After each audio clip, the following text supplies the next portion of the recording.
I'm Pat Northey, Chair of the P&Z Board.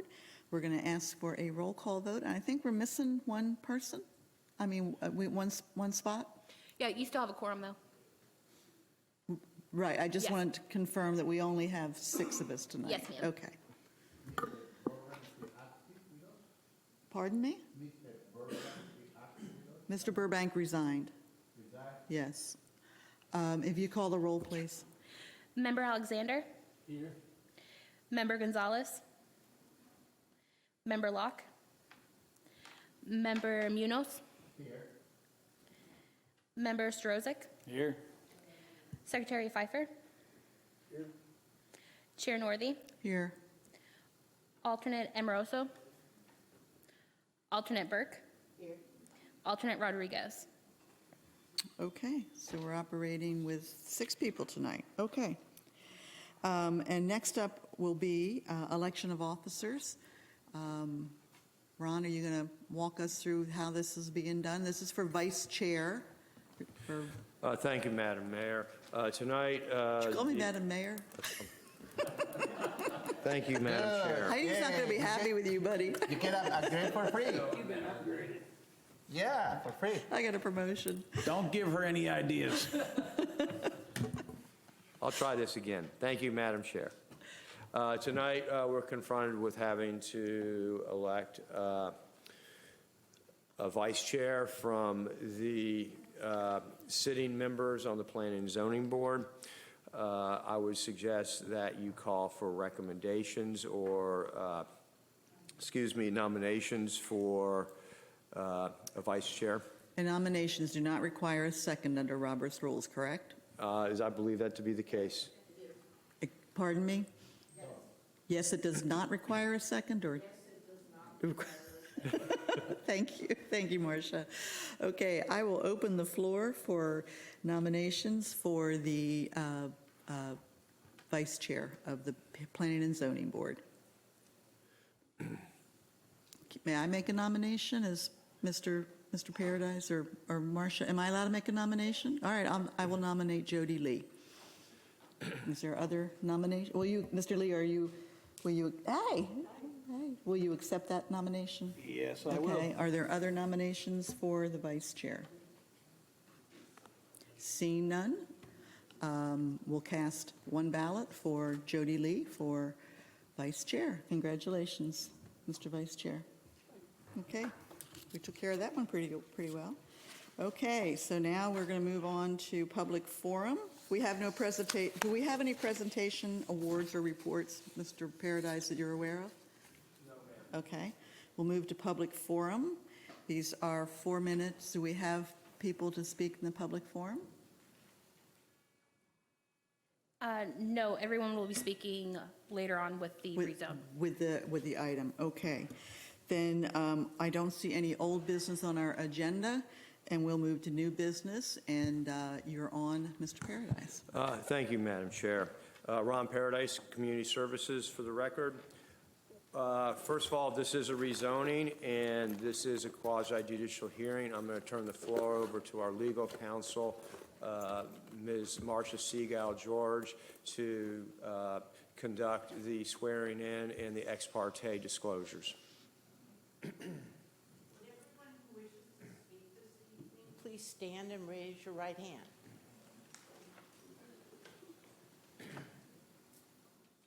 You don't have to this one, okay. Unless you're just dying to be sworn. Okay. Do all of you swear to tell the truth and to give factual statements to the Planning and Zoning Board? I do. Thank you.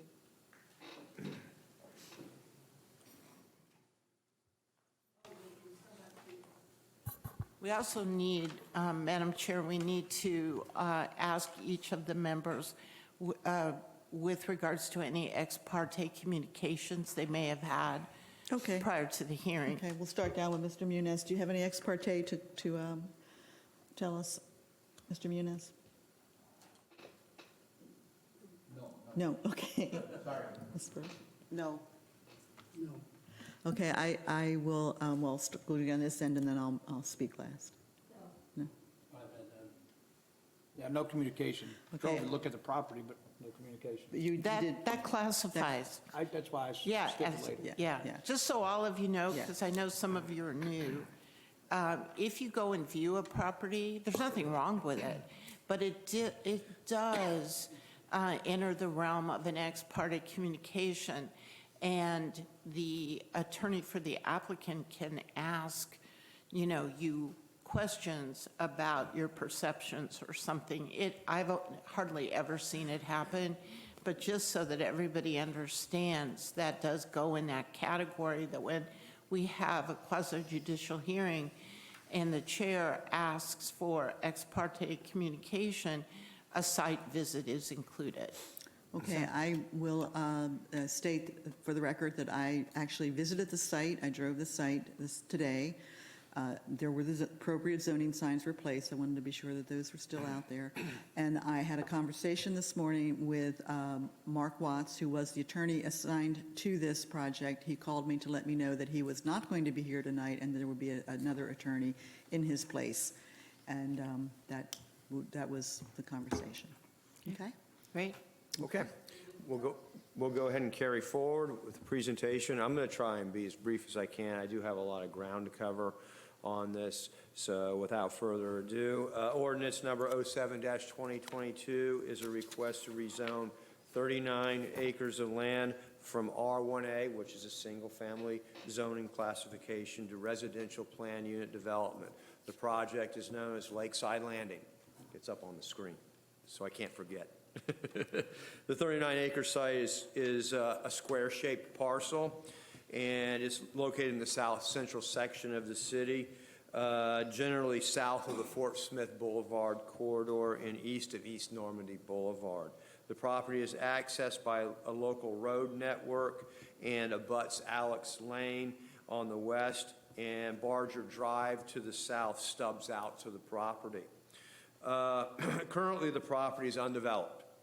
The property is mostly forested with a dense mixture of pines and scrub oak. Approximately 1.46 acres of the site within 4 separate polygons could be considered wetlands. This does not include the majority of the open water area of the lake, which this property does front on a lake known locally as Lake Sydney. And that open water area is 0.82 acres, or, just a little under an acre. The wetlands include the Lake Littoral of Lake Sydney and 3 isolated wetland systems. One is 0.7 acres in size and located in the northern section of the property. It does extend off-site to close to the Monterey Boulevard corridor. And then there's 2 smaller polygons that are 0.09 and 0.07 acre. Very, very small. And these 2 smaller wetlands, because of the small size, isolated condition, and limited ecological function, fall well below the 0.3 acre exemption threshold within the city's wetlands ordinance. Therefore, these areas will be repurposed for the purposes of supporting the development. The rezoning request is to facilitate a neighborhood of 126 lots. The lots will be used for detached single-family dwellings, a development pattern familiar to Deltona. Lot sizes will range in size from 5,625, a dimension of 45 foot of width and 125 foot of depth, to over 13,000 square feet for lots located along and abutting the lake wetland area. The project abuts existing lots platted as part of the Deltona Lake subdivision. The Deltona Lake subdivision platted lots are typical size, and many of the lots abutting this property are 80 by 125, 10,000 square foot lots. While the subdivision features lot sizes down to a little over 5,600 square feet, the project is designed with larger lots on the margin of the property, ranging in size from 6,000 6,250 square feet to over 13,000 square feet abutting the lake. Some of the lots along that peripheral tier of lots are in the 9,000 square foot lots, especially when they're associated with the radius of the roads. Smaller lots are more internalized, and the intent with the design is to create a lot size transition from the Deltona Lakes lot from the existing neighborhood to the smaller lot products that are, like I said, located internal to the subdivision. And there is precedence for these smaller lots. The city has approved projects with smaller lots down to 4,800 square feet in projects like Cortland Park, for example. Lakeside Landing will be a master plan community, and as a residential plan unit development is associated with a written development agreement, the project will be associated with amenities, more specifically a trail, a lake overlook, a tot lot for, kids to play on, and overflow parking. The new neighborhood will also feature architectural standards and will have provisions to better manage residential parking. As we all know, living in Deltona, residential parking is a perennial discussion about, community character and expectations. And again, this is intended to help kind of manage those parking expectations. Finally, this project will be managed by a property owner, a homeowners association. The property is currently designated for urban uses on the future land use map. It is designated, along with the majority of the city, as low-density residential. Low-density residential has a density range of 0 to up to 6 dwelling units per acre. This property is zoned R1A. The R1A classification allows single-family dwellings on individual lots. The minimum lot size in the R1 zoning is 9,500 square feet. This rezoning request does not involve, as we've seen with other changes, a request to change a rural-oriented zoning classification such as RE1, it has a minimum lot size of 1 acre, to more intense, more urban designation, but represents a request to change an urban zoning with another urban zoning. The net density of Lakeside Landings as proposed is 126 units. This number amounts to the lots that can be developed on this project if approved, and it does not include, includes roads, amenities, environmental areas, and stormwater. All that is netted out. Again, 126 units. There's been a lot of conversation on some of these previous rezonings about, gross versus net density. We're going to keep this apples to apples. Everything expressed here is going to be expressed in net terms. Under the existing R1A zoning, staff feels that conservatively, the property could be developed with a minimum of 100 units. We're talking a difference of 26 units here.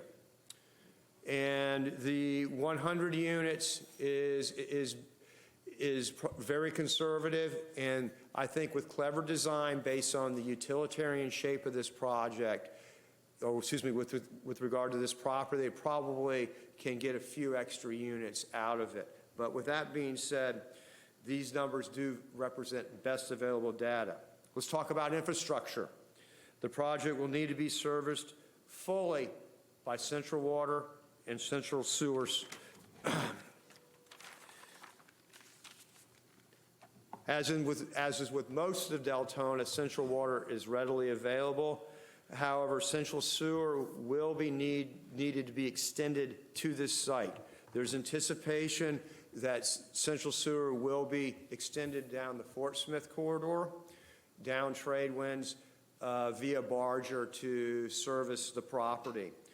The city has already approved a pioneer agreement to facilitate the urban development of this property. Just to be clear and for the record, whether this property is developed under the R1A, existing zoning, or under the RPUD, central sewer will be needed for this project.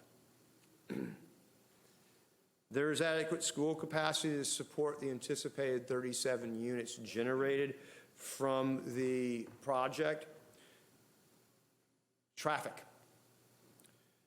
The project is modeled at a density of 132 units, and that was their TIA. That was one of their initial incarnations of this project. The project obviously since been scaled back to 126 units, but I'm going to give the traffic data in the terms of this project being developed at 126 units. And according to the ITE manual, the one dwelling unit nowadays generates 10.1 trips per day. And 126 units would generate 1,273 trips. These trips will use the existing local road network to access the East Normandy and Fort Smith corridor thoroughfares. The majority of the traffic based on a gravity model. All these traffic impact analysis reports use a gravity model, and most of the gravity models that we see that are applied to projects within Deltona have most of the traffic going west to the I-4 corridor. It only makes sense based on the fact that there's lots of goods and services and employment that are associated with the I-4 access. And most of these trips, 75.5% of the trips will be going down the Alex Lane and Monterey local road corridors, about 987 trips. The remaining trips will use Barger Drive to the south to access Fort Smith via trade winds. Going back to the zoning comparison, and the fact that Lakeside Landings as designed involves a request for an additional 26 units. That is an increase of 263 daily trips on the network. Using the splits above, the traffic splits above, about 203 of those trips will be going along the Monterey and Alex Lane corridors, with the remaining using barger and trade winds. While more traffic will be generated, the city local and thoroughfare networks have the capacity to support the trips generated from this project. Alex, Barger, Monterey, and trade winds are not well served by pedestrian facilities. Sidewalk facility is spotty at best in these areas. The developer has pledged to construct a sidewalk on both sides of Alex Lane and Barger Drive. The city, in the development agreement, has committed to prioritizing sidewalks along the trade winds corridor to Fort Smith. We would ask that the Planning and Zoning Board, if it is their recommendation to approve this development, also direct the City Commission, or recommend the City Commission direct staff to also prioritize sidewalks along the Monterey corridor as well.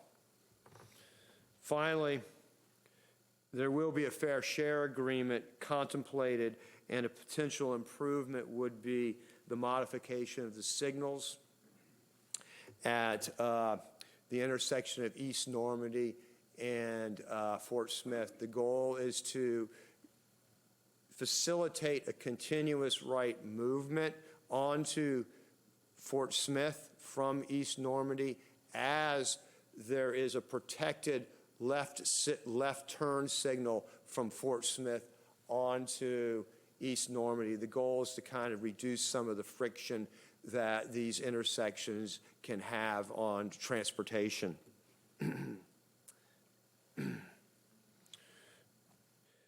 The project does not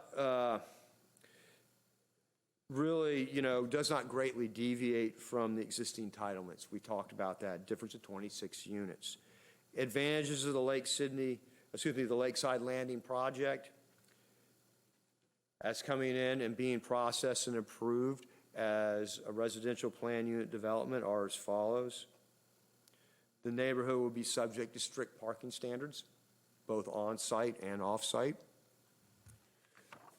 The project will be subject to architectural standards. The project will be amenitized.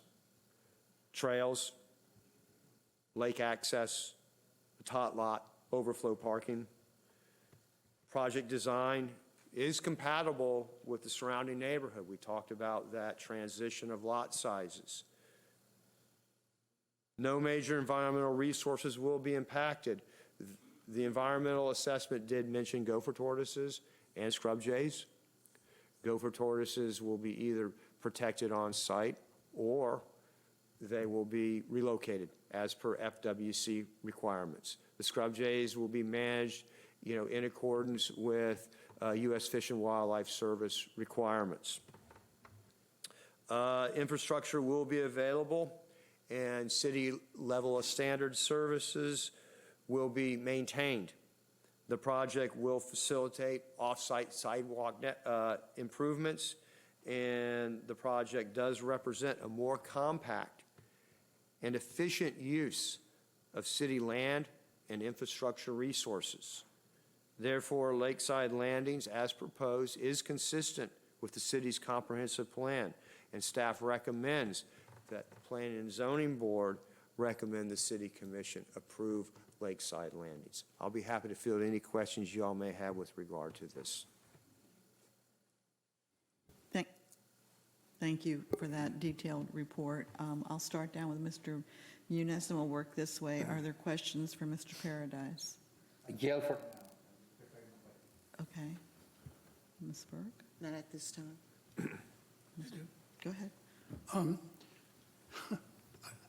What's the sight line on the street that dumps onto East Normandy?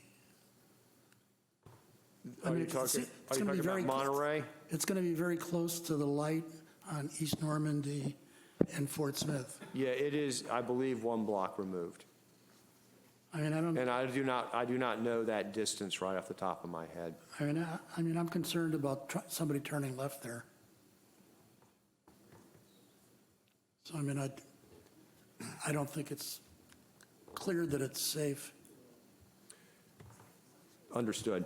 And also, what's the sightline view on the street, I guess, trade winds to Fort Smith? Yeah, there is plenty of separation there. That is a much,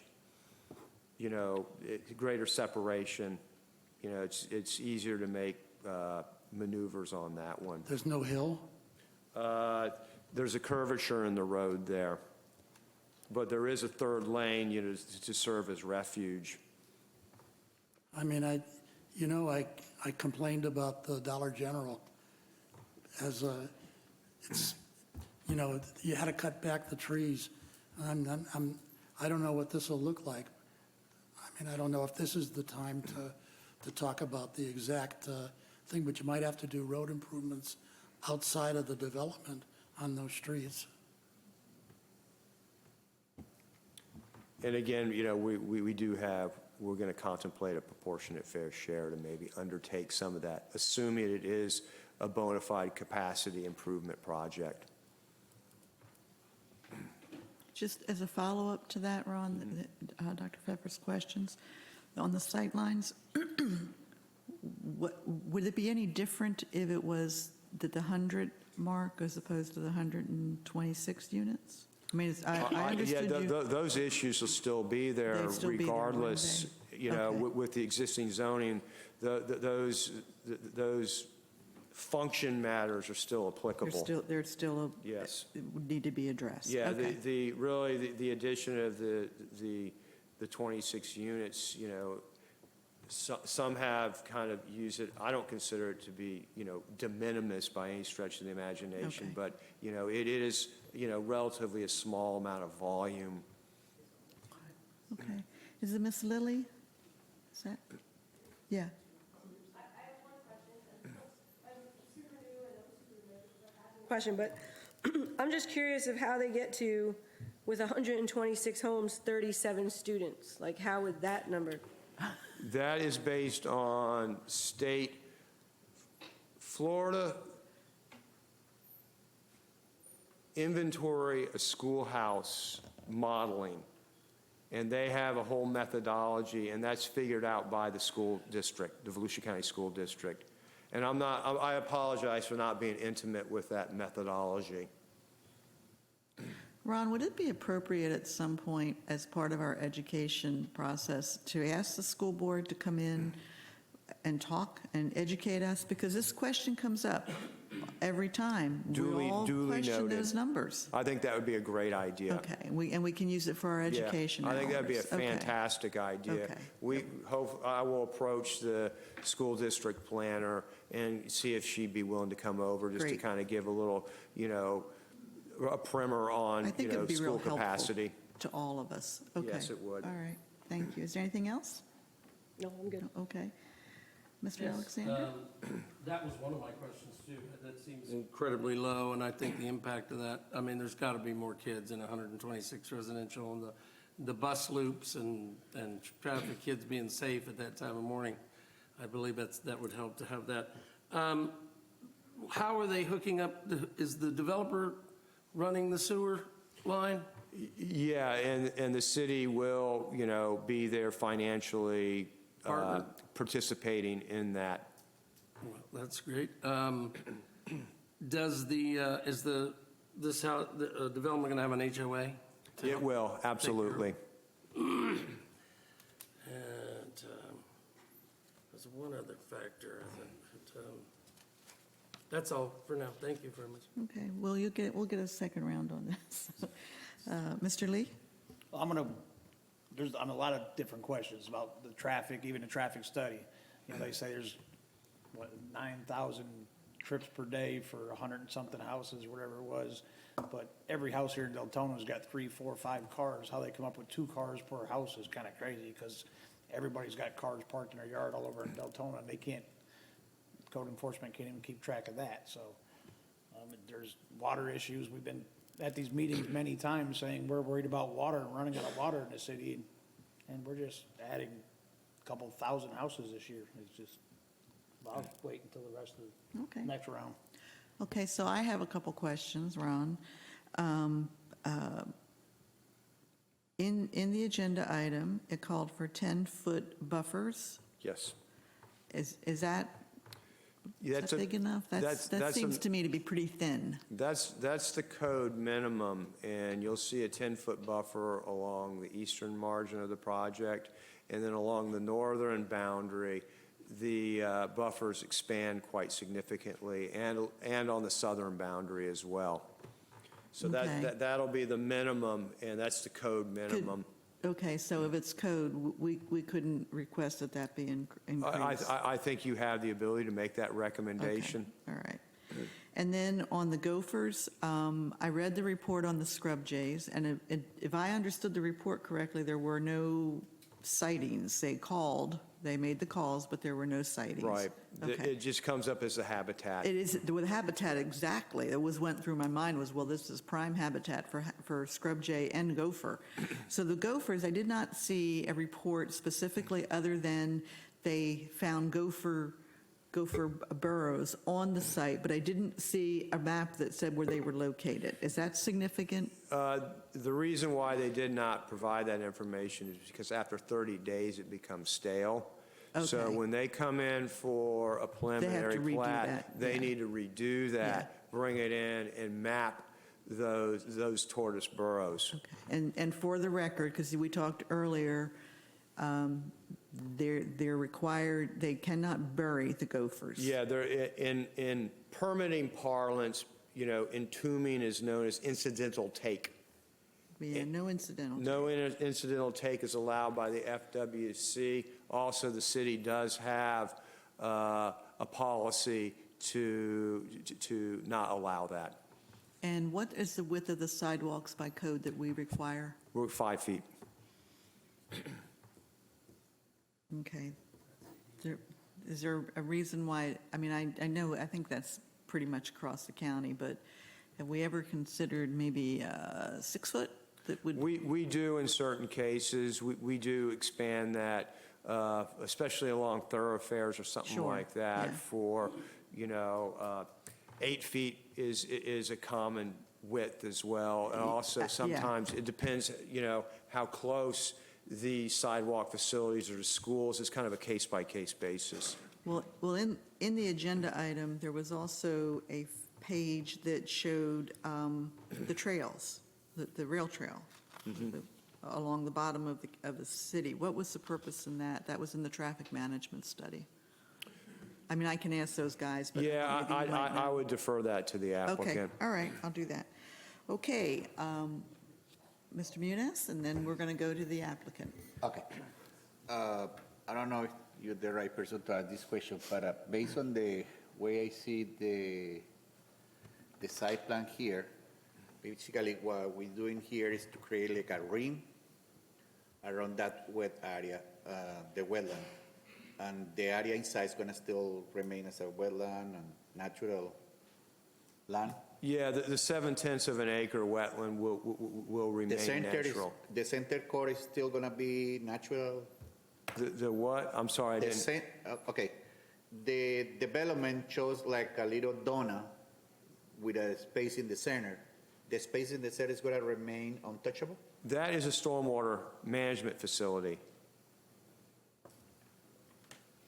The wetland polygons located along the northern section. Yeah, there's some wetlands and those. Yeah, kind of it's going to be maintained natural. Okay, yeah, because what the idea is that it's going to be isolated from the other side, like the lake or the other side. Correct. Okay. Yes, sir. And I think I failed to look, is there going to be access to the lake for the homeowners on that? Yes, there Okay, will. all right. Correct, Joe? Yeah.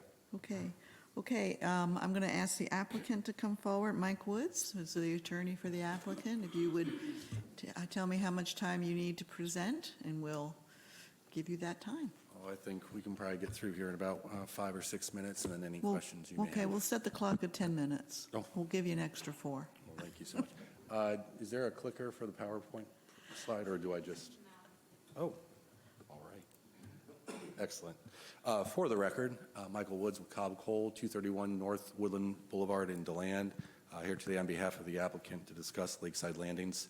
And I do apologize that Mr. Watts was not able to attend, but I feel, having gone through the materials from the staff report, and I've known Ron for a number of years, and if nothing, he is very thorough in his presentations. I do appreciate that. I've been on the backside of a negative recommendation from Ron, and it's really not great, but for today with a good positive recommendation, it's nice to come out with that. And to kind of address the location, this is a nice opportunity here to come before you with a true traditional infill project that lends itself in a couple of different ways.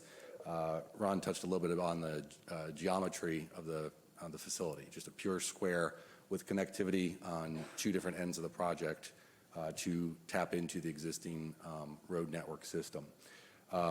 And we'll talk a little bit about the environmental, but one note I wanted to touch on before I forgot, the question on the school capacity.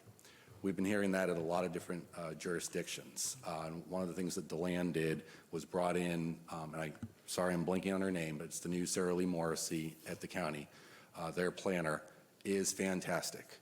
And the questions that I would encourage you to talk to her about when she's here is to get down on the micro level, the detail and information that they have. Oftentimes we talk about, projects much larger than this, and you question, one, how you do the calculation of the homes and the student generation, but then how do you have an impact this large? And the truth of the matter is they get updates in the classroom almost on a weekly basis. And one of the bigger swings on attendance policies at any given school is not so much a residential project, or at least not one kind of on this size, but a principal retires, and then some teachers go to another location, and that changes, there's a lot more flexibility in where you go to school and how, your school choice options, and certainly when I was going to school in the county. That, I think, is what causes more of the day-to-day challenges. Volusia County's gone through a lot of growth. You start wondering, how are they keeping up with it? When you get into the metrics and the details and information they have, it's mind-blowing. So I strongly encourage, and they're happy to come and address you. But getting back onto our project here, so Ron touched on this a little bit. We can discuss it as necessary, but this is with our future land use and the density of up to 6 units an acre. I don't know of many projects I've had that have gotten up to that level before, but we are in that sweet spot of the 3.27 dwelling units an acre. And Ron, I think, spoke very well as far as how that calculation is achieved and trying to compare the apples to apples and oranges to oranges. Again, and you'll see the layout of our project. You can kind of see the adjacent residential units that have developed over time around this property. Yes, those are typically larger lots, but you didn't have the same kind of process with respect to the infrastructure, stormwater, and the like that all of your new development projects then have to provide. So as you can then see, we do have a mix. It is 126 lots. We have 45s, 50s, and some 70s along the water body there. Let's get this next one here. So this gives you a better sense of the question. I do want to make sure I'm very clear with Mr. Munoz on your question on the wetlands. If you can see my mouse. So this is the preserved wetlands that are going to be kept in the natural state. I just wanted you to be very clear. This stormwater facility here is going to be functioning as a stormwater pond. This does not remain in its natural state, just so that you're clear. That's to capture the stormwater for the project here and make sure it doesn't move farther to the south into the water body. But these are your preserved natural wetlands on there. For a project of this size, I think we are fairly fortunate in the size of the functions of the wetlands that are functional, that we are able to preserve and not impact, and then the smaller ones that we are permitted to mitigate or impact with mitigation pursuant to the city's standards for wetlands. So no real deviation from there. The good questions were asked about traffic, and this kind of is, there's a couple steps to this. Ron walked through the traffic generation manual. That is a good deal of how do you take this number of units and work out this number of vehicles. And it's a legitimate question within the city of Deltona of how many cars are parked in each home. The LTE manual is updated on an annual basis, and it's probably the best tool that we're able to utilize. It's not by any means a perfect tool, but it is the best tool. And it's the tool that everyone from FDOT down utilizes to make sure that the road networks work. So to your question with respect to view corridors and the like, when it gets to site plan and the full proportionate impact is done, that analysis, what other impacts or improvements may need to be made onto the road network exterior to our project, that's when that analysis comes through. But what you do have for certain, no matter what, is within this project a road network system that is built to your current standards, which are a little bit wider. You heard a little bit of the conversation about the deficiency in the sidewalks for existing. You don't have that problem here, and it allows for the connectivity so that the older neighborhood can connect in, and you hear the plans the city has to try to expand that sidewalk network moving forward. And again, there's the comment for the school capacity as well.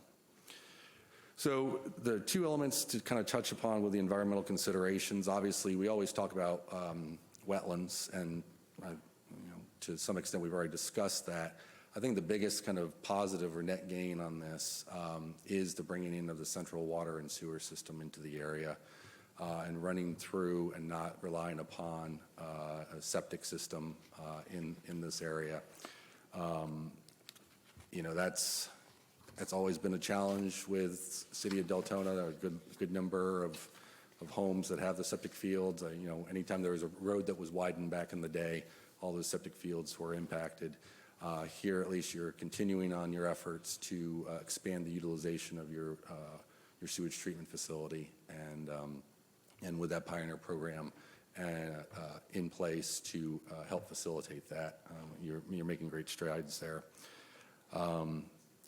The only other element I would say, and I think the question was well raised, was on the actual species on there as well. That's the other environmental concerns, obviously. To your point, the gopher analysis gets picked up closer to the plat, and there's a 100% survey at that point. I think that's like 90 days before construction. There's a very narrow window by which you lock it down, you relocate, and that is the only way. And just so you're aware, the state is doing a very good job with requiring the relocation because finding locations to relocate them has become a very big problem. In fact, I think VCARD's going to start talking about trying to establish something in the county because just all across the state, because you have to have proper densities for your turtles as well for your residential neighborhoods, and finding a location for the turtles has become I a actually challenge. think we're almost built out here on the sites here. Well, and that's, Yeah. I know the county has a list of Yeah. county-owned property that could be feasible, and I think the exploration may be, can we establish a new location for county development internally? Because otherwise, you're maybe even going up to Gainesville and other points. Okay. Here in the slide is just a just brief slide of the architectural design examples.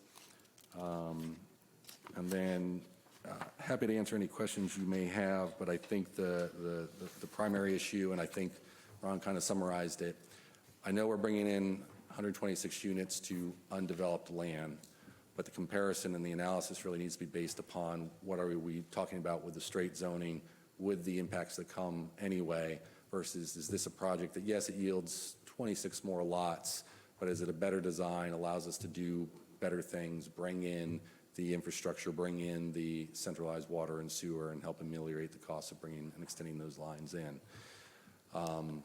And I think you've got a project that tries to take into consideration, and we can have the discussion a little bit with the buffering on the perimeter, but you're trying to work within existing residential neighborhoods, and I tried to look on the scale of the project, or on the layout here, even for the projects that are on the perimeter, I don't know that any of the existing homes back up to any more than 2, and they're kind of offset homes in their backyard. And then obviously you've got that buffer that's provided in between there.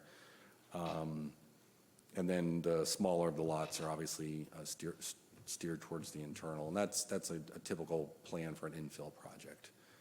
Try to put a little bit larger on the outside and then kind of work your way in. Other than that, I know you heard the comments addressing the parking within the facility. That's part of the minimum front yard and the driveway length and the driveway width to allow for adequate capacity internally, with some additional on-street parking servicing the neighborhood. Obviously something that has not been in place in older neighborhoods within Deltona, and trying to anticipate and address typical traffic patterns and typical traffic usage. With that, if you have any other questions, I'm happy to answer them. And if there's any comments from the We'll neighborhood. start down on my right. Do you have any questions for the applicant? Okay. Mr. Alexander? Okay. Okay, Dr. Pepper? Is there any possibility of getting a connect to the Doyle Road network of streets? Well, let me see if I can pull up, in which direction are you kind of talking to run that through? That's a good question. I mean, I think the idea, obviously, the idea is, with the infill project to connect to the existing road network system as is. Are you talking about extending or trying to direct? I guess I don't understand what the question. I think that the trade winds, Alex, that kind of area, those roads are very small. And one, they can't carry a lot of cars, and two, for emergency access. And if a lot of the traffic by your analysis is going to go northwest, I guess, northeast, I don't know, toward the Orlando direction from getting onto Doyle Road. It would be nice if you could have the traffic go in that direction, some of it. I don't know whether it's, what that land is like, whether it's completely, waterlogged or farms or something. Yeah, I mean, other than running through the existing network and trying to find out with, I guess, pressure flows on the traffic to encourage traffic flow that way, I don't see a concept where additional roadway gets placed in to connect to anything other than what's adjacent there. I think this project ends up being serviced, and the surrounding property owners are serviced with their local standard roads, and I'm sure at the time that they were constructed, they were built to the standards that were either required by the county or by the city at the time. And I think you kind of heard, the comments from the city of revisiting to upgrade those for the width and the like, but those are still functional as local road connectors. I mean, it changes the nature of their land. Not that, with heavy traffic, because right now it's, I ride my bike sometimes in that area, and the danger is dogs, not anything else. Also, are you providing any play area? Yes, absolutely. Let me pull up there. So the majority of the amenity area is, well, there's two basically amenity kind of features. Primary servicing it is access down to the waterfront, down along this easement area, if you can see my cursor kind of bouncing through there. And then there is amenity facilities with parking next to it up in this corner here. I apologize, I can't zoom that in any farther, but that would be, I believe, a tot lot that's included in there. I mean, I was thinking of swings and things like that. The tot lot, I mean, the HOA usually has some, or there's some feedback into what is included in that, like whether it's the full monkey bars with the swings or something to that effect it gets put into place. Also, what's the compelling reason for the zone change? Well, I think what you're able to do is come in and have a more efficient layout for the property, right? You're able to connect the road network into an existing You can facility. do that with 100 lots versus 130 or whatever it is. No, I mean, there's a fair point to that, but I think you've got a project that's coming in that's willing to extend the central water and sewer system in here and to be able to develop, I guess to frame it another way is we're talking a little bit about smaller lots and the yield. The yield isn't that much larger than what's kind of permitted by right, but you're able to come in and design to your current standards with all the requirements that the city requires that they didn't require for the other subdivisions surrounding them. That comes with additional costs and expense, and this is a way to build an efficient subdivision.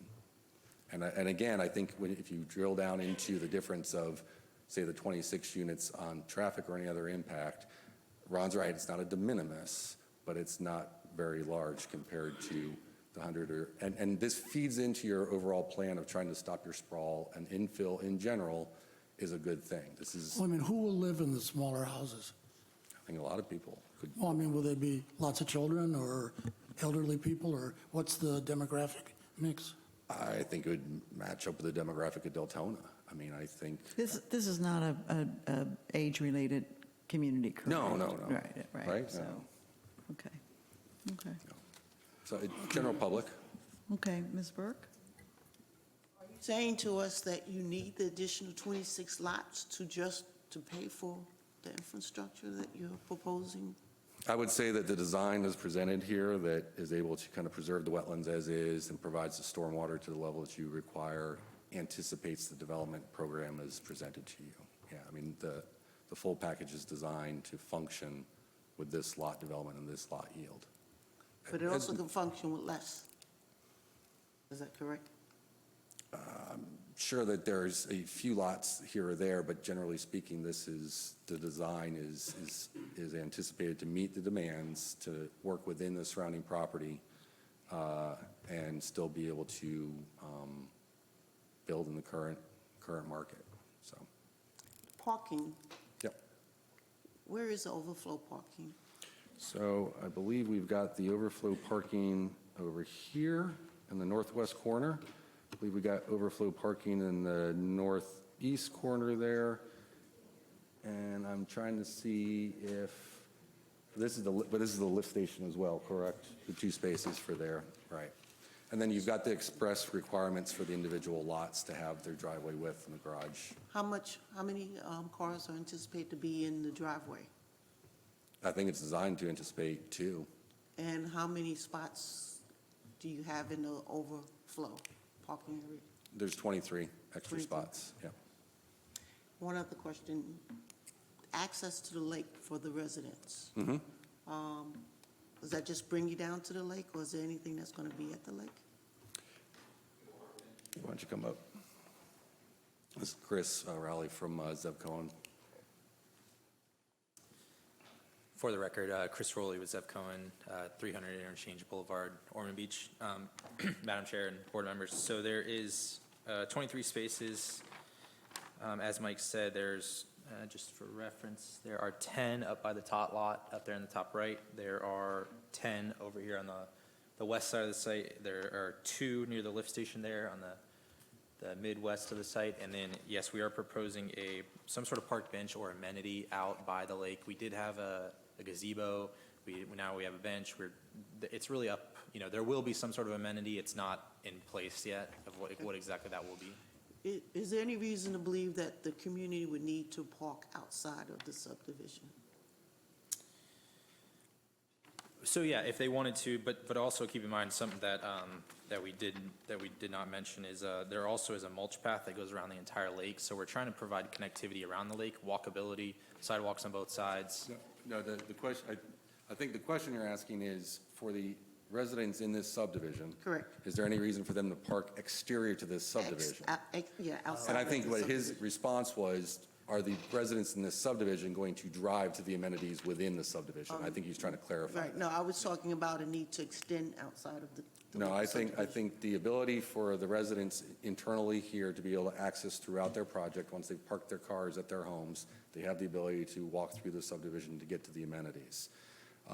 And to your point, is there any reason why they would have to go beyond that? No, I don't think that that's the case. I don't see that there's a benefit to parking, 2.5 blocks outside of the subdivision for the project. Okay, no further questions? Okay, thank you. Mr. Muniz? Okay, I got a couple of questions. Pardon me? I got some questions. This is your time to ask questions. Okay. My first question is relate to the wildlife.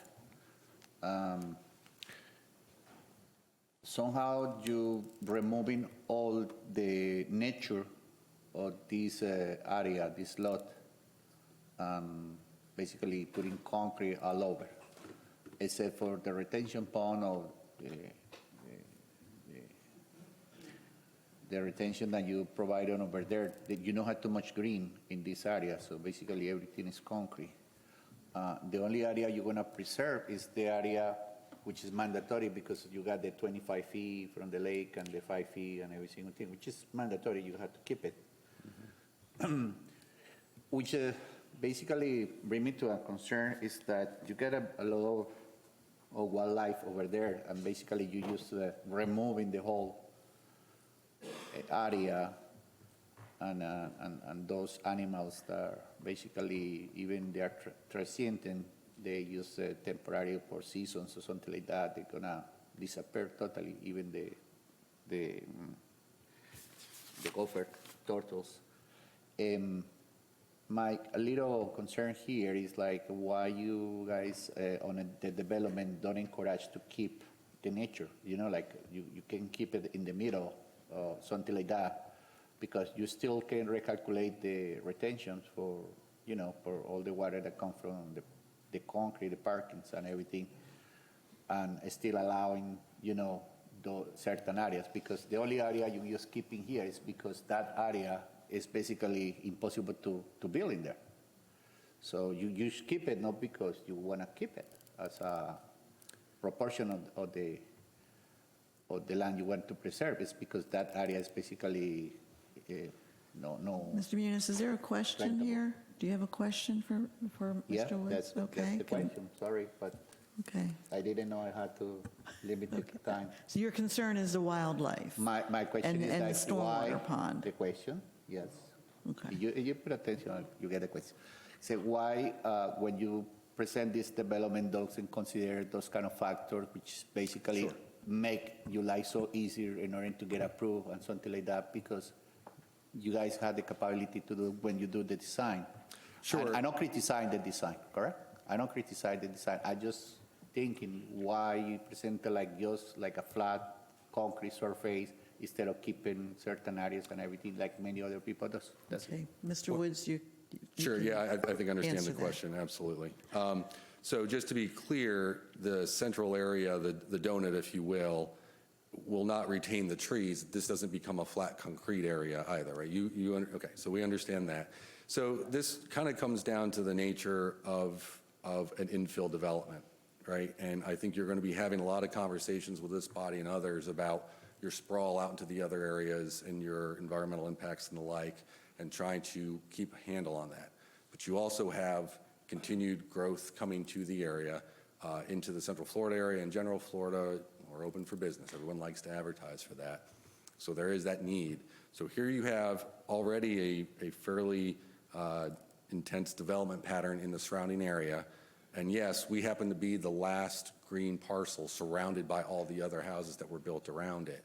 But we are coming in with a pattern not unlike the surrounding area. In fact, most of these other surrounding areas don't have a centralized stormwater system, and that's fine. That wasn't what was required when they got developed. It was a different way. You had probably more swale operations and the like. But this is, and I think your staff report touches on it a little bit with kind of the comp plan policies of encouraging infill. We've got this project. We're not going into virgin, untouched wetlands. We're not impacting, if half the site was high-functioning wetlands, I think I understand the point a little bit better. But from a standpoint of trying to do least harm as possible, still develop within the city limits, within a pattern that's similar to the surrounding area, this is a pretty good location for that. Anything else, Mr. Muniz? Anything else? Madam Chair, may I back up and ask? Yes, you may, Mr. Alexander. The only egress to this property is on Barger Drive? No, there is two access two. points. It doesn't show on any of these maps except for Barber the- Drive here, and then in the top west corner, that's Alex Lane. Well, there's Alex Lane, yeah, right there. So you will be they'll have an in and out on Alex Lane? Yes, Because I know there's homes there too. I didn't know if those were private properties. Okay, so you will have us for fire and trucks and all that sort of thing is what I'm asking about. correct.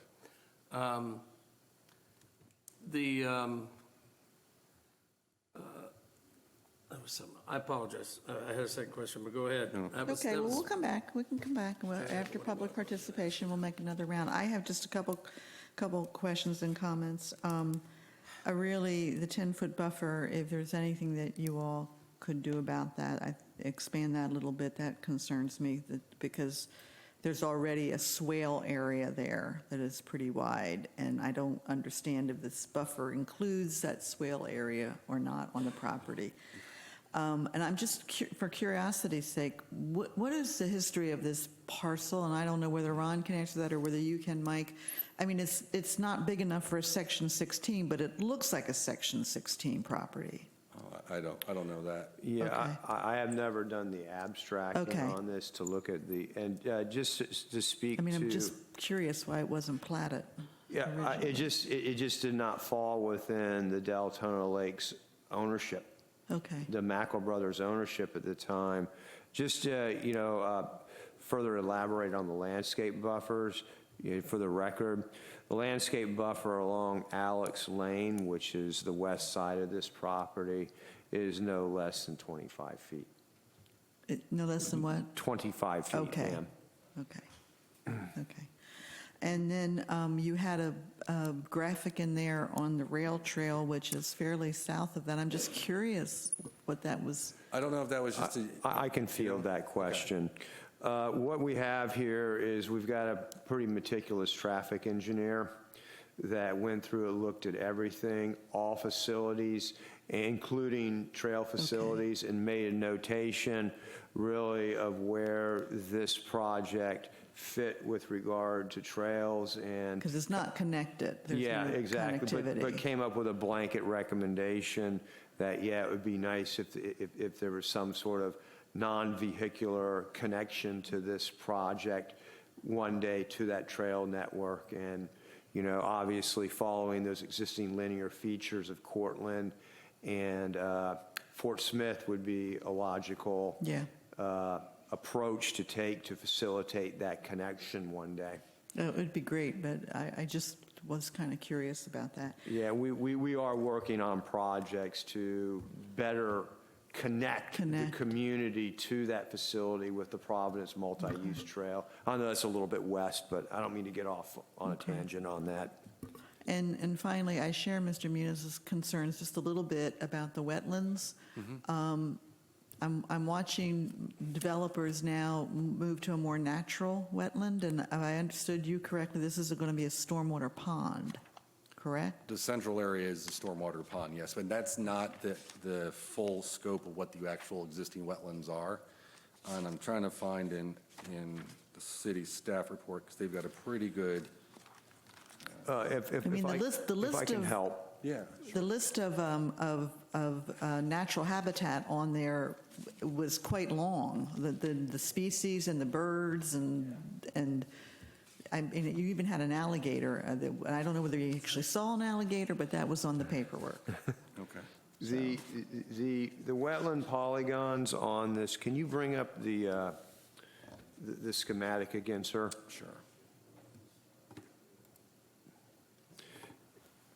The wetland polygons are located on the north side. That's the largest isolated wetlands, and that is 0.76 acres, I believe.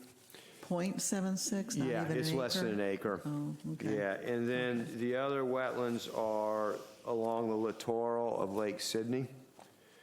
And if you can find lot 84 and 85 on the schematic up there, which, yeah. It's in here. Yep, where Mr. Woods has his cursor. There's a small wetland about 3,000 square feet that would be exempt. Finally, the last wetland area that's about 2,000 square feet is where the lift station area is. Okay, Does that help yes, that does. frame what we're dealing Yeah. with here? Yeah, thank you. Okay, Mr. Woods, thank you. I think we'll go to public participation now, and please be available if there's any. And just to comment on the traffic report, I think in my 20 years of doing this, that was probably the most extensive traffic report analysis I have ever seen. So it was pretty thorough. Okay. Public participation will begin for purposes of this subject on the rezoning, and we limit it to 4 minutes each. And when you come to the dais, if you will just state your name, and it would be helpful for the members of the board, I think, to know where you are in location to the site. Is that appropriate for me to ask that, Madam Attorney? Okay. Okay, so, and the staff will call your name. Heather Del Rose. Sorry, D Rose. Hello, my name's Heather DeRose. I live on Barger Drive, which is one of the access roads into this property area. First of all, I have a question about, you said there was just an addition of 26 homes, and we went to the city last week and pulled information on the current zoning and everything, and we were told that it was currently zoned for 36 homes with like a minimum lot size. So I'm a little confused why he's saying that it's okay to have 100 homes on it when that isn't what we were told by the city last week when we asked about it. Do you recall who you spoke with? I do not. I could go back and look at the name, but I can't remember. We just went to the zoning board and asked for them to pull records, and that's what we were told. So I do have questions about that and would like clarification on that. One of our biggest issues is just, as you can see, there's only 2 roads into this area. Our roads are small. Our roads are old. We don't have sidewalks, and that is a lot of cars. You know, we're saying minimum, let's say they the houses have 2 cars each. That's 252 cars minimum going up and down our roads. I have a 5-year-old and a 7-year-old. They like to ride their bikes. Where are they going to ride their bikes? I'm not going to let them ride with 252 cars going up and down the road constantly all day long. Like, that's not a safe environment for our children. And so that is a very, very big concern for me and my husband and the other families who have small children in the area as well. You've kind of already touched on the 37 proposed kids added to the school area. I think that's a ridiculously small number. Being a school teacher myself, I know how the schools are staffed. I know how it works. I know how big those classrooms are and don't meet the classroom sizes. So I think that's something we really have to take into consideration when you think about the zone school. Yes, they do have choices. Yes, they can go to other schools and things like that, but most people are going to go to the school that they're zoned for. The bus pickup is another area that's right outside of Barger on Tradewinds right now. It's kind of changed a couple times. I know it's been on Adler, it's been on Tradewinds, and that's a lot of kids. It's dark. There's no sidewalks. It's close to Fort Smith.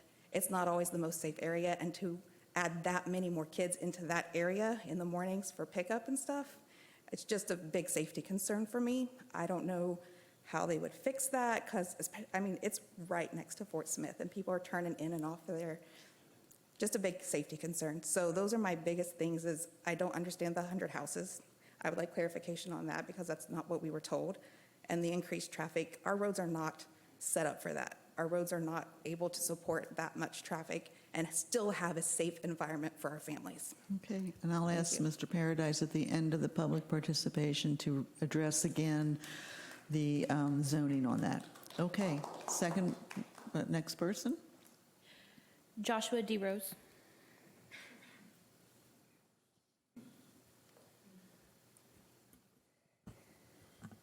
Hello, my name is Joshua DeRose. I live on Barger Drive with my wife Heather. She's right, I got a 5-year-old and a 7-year-old. They like to go up and down the street. At most, there are 20, 30 cars that go up and down our road a day. Our road is not set up for 2,000 plus cars to be going in and out on both sides, Alexander or Barger. I understand that sewer is going to be applied to this neighborhood, and by way of that, sewer is going to have to be applied to my house and the other residents on these roads that we don't want that. Is the developer going to pay us, number one, for our water costs that we don't have to incur right now? Are they going to also offer us money for the yards that border those streets to put sidewalks in? Because now you're going to cut my yard back. And then I understand that the road doesn't meet qualifications, but you're going to be doing construction on my road to put sewer in, and then that will basically fix our road problem, right? Sir, direct your comments to the board, please. I'm sorry, but they're here and they get time. And we'll get Okay. that addressed at the end of the comments. So I want to know if what you're going to do with my yard that you don't have the right to do, or are you guys going to use eminent domain to take my yard? We'll have an answer for you after I'm listing the questions. All right. There is The an second thing easement. is- There are easements on all Okay. those roads. The second, I'm still using time, by the way. The second thing is how many people in this meeting actually got a letter that this meeting was happening? I didn't. One person on our street did. That's it. The sign that was put for our community was put at the end of the road and was fallen over on its side. So I have an issue with the city council and whoever set up this meeting changing it and not notifying everybody about it. Okay? So I have an issue about that because that's not truthful, that's not right. Lastly, that centerpiece right there, they say it's going to be a retention pond, right? It's not going to have any landscaping, any trees, anything like that, right? Those little words right there, that says swim facility. What is that? I think that's St. John, yeah, South Florida. Yeah, it's a district, it's a water management district. A swimming facility? No, it's not a swimming facility. What does that read, though? That's the initials. Okay. I'm just saying, like, we need more clarification than just, I'm a nurse, right? I can't go up to a patient and say, oh man, you have SOB and you have CHF and this and that and the other, shortness of breath and congestive heart failure, right? I need words, I need explanations. My wife's right on the number of kids. She's a school teacher, knows the in and out. I want to know what that's going to do for the hospital systems in the area at Fish, okay, or Halifax, okay? Are they set up for EMS? Is the new Deltona ER with Advent Health set up for EMS to go there? Thank you. Thank you. Next. Pamela Brown.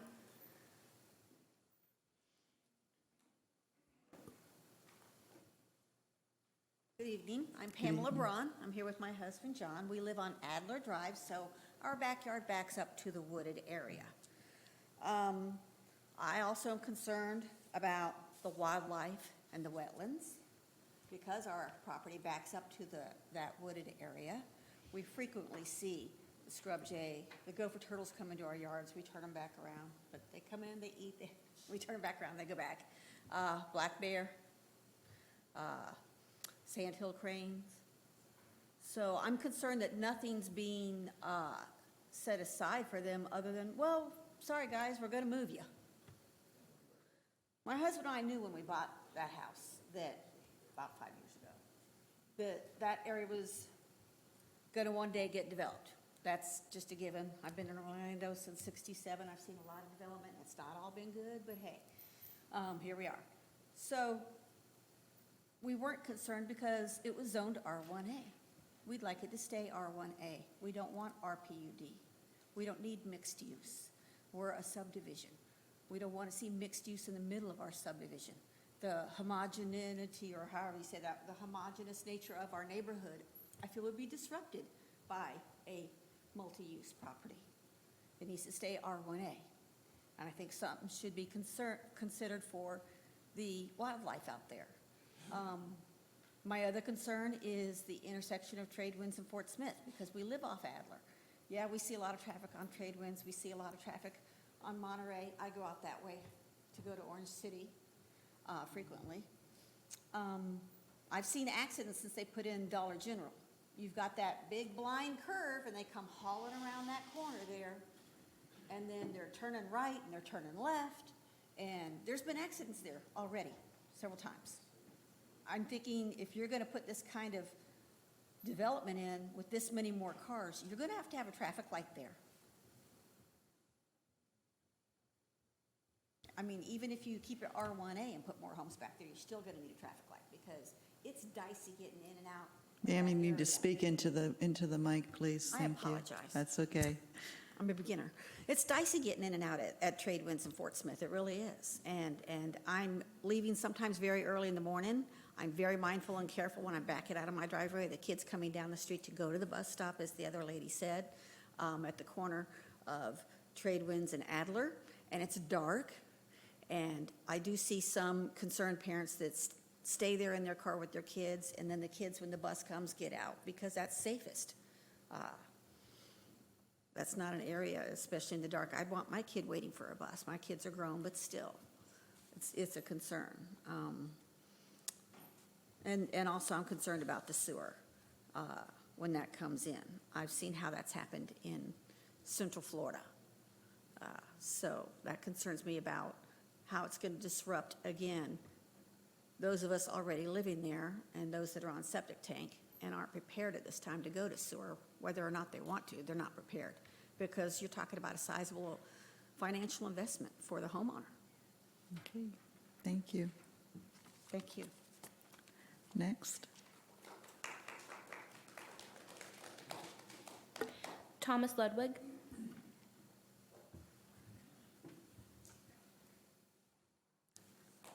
Want to say that name again?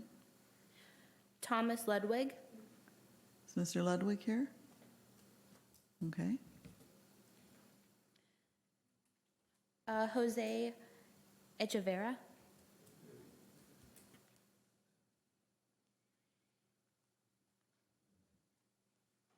Good evening. My name is Jose Echeverria, and I live on Tradewinds Drive. This is my wife, Flo. And I have concerns, a lot of which have been mentioned, but I'd like to expand a little bit more on it. And number one is the number of units that are going to be put in this place. Could we please start the clock? Thank you. Okay, go ahead. Okay, I'm sorry.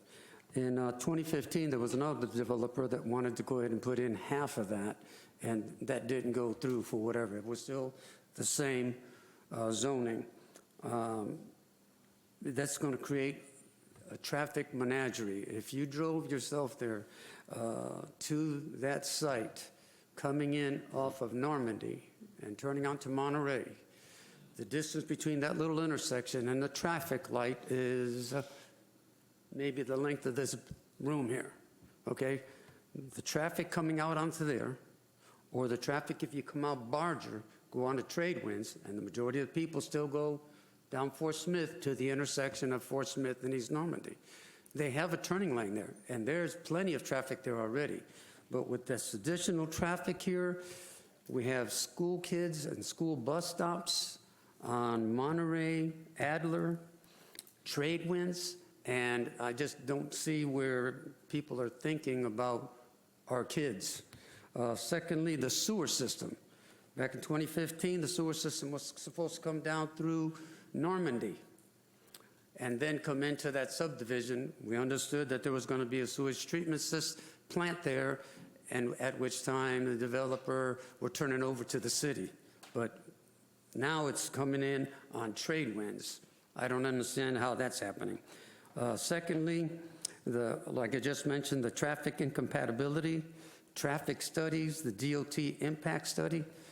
I don't see how if they do actually exist now, that are in favor of all this additional traffic going through that neighborhood.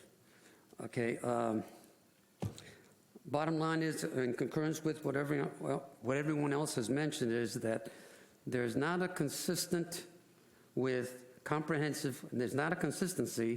okay, with the comprehensive plan for the land use, and it should be compatible and consistent with what's there now in the surrounding area. Okay, most of this is the R1A, I believe is what it is, okay, and now they're building the same size homes, if not bigger, on a much smaller lot, okay? It just doesn't make sense here. And the wildlife, Gopher Turtles do still exist. If you wanted to take a drive down there early morning on Alex Drive, you'll see them crossing the road there. There's scrub jays in the area. There's an osprey's nest in the tree that you can see right off of Alex Lane. I, for one, had 2 male and female black bears that was every bit of 300 or 400 pounds. They were going through my yard along the Lake Sydney area, which other people probably saw them also. And it's like, what's happening to that wildlife? From 2015, what we were told about Gopher Turtles, it took a year to go ahead and eradicate them and then relocate them. They weren't sure of how they were going to deal with the scrub jays, and then they also mentioned to us that the osprey, they got to wait till August when the young fly from the nest before they can do anything. And I thank you for your time, and I hope that you will consider everything that everyone is saying here, because they are truly valid points. Thank you. Thank you. Dean Napolitano.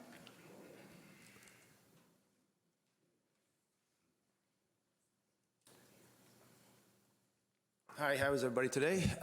It's my first time speaking at one of these. My name is Dean Napolitano. I live on Alex Lane against Lake Sydney. My family's been there for 36 years.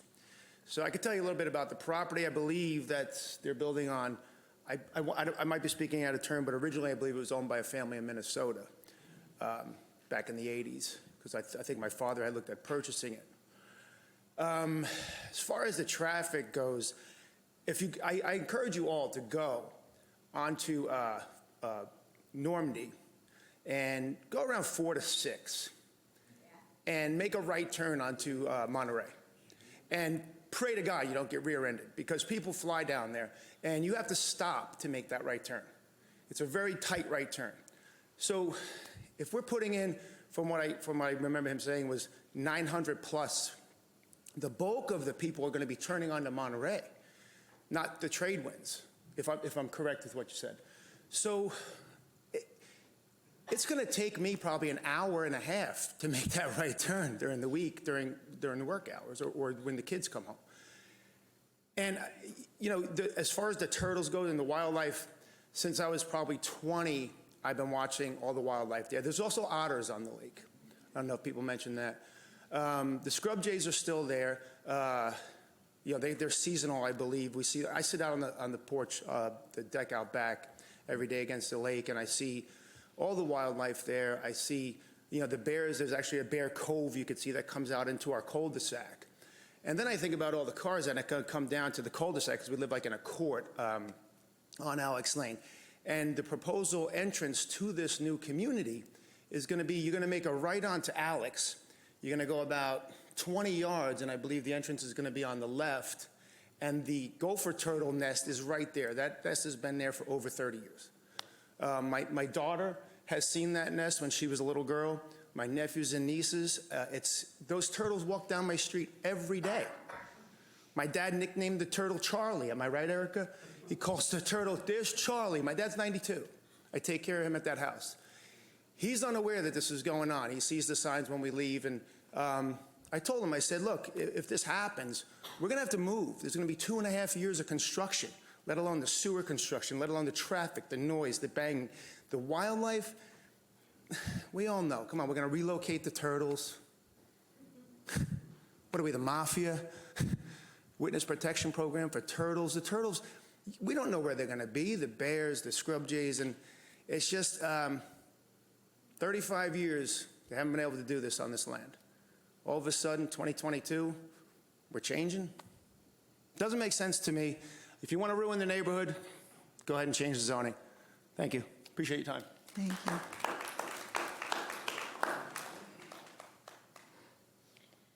Alvin Walker.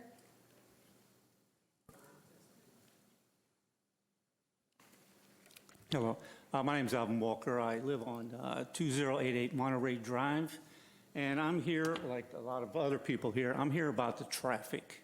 There's a lot of assumption here that everything is like perfect. 75 here, 25% there, everything's cozy.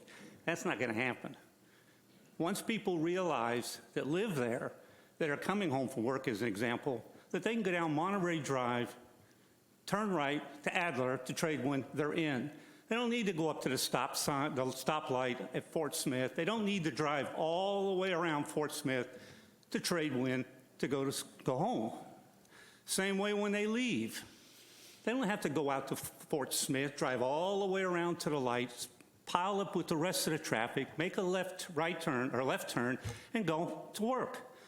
They're going to realize that, hey, we go down Adler, make a left turn, straight down my street to Normandy.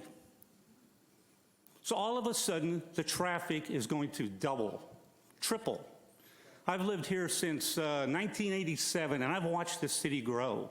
And with growth comes traffic lights, jam-ups, backups. And here all of a sudden, we're going to put that many vehicles on a small little tiny road, all leaving in the morning to make a left turn. 75% of those cars that are going to work have to make that left turn off that small road.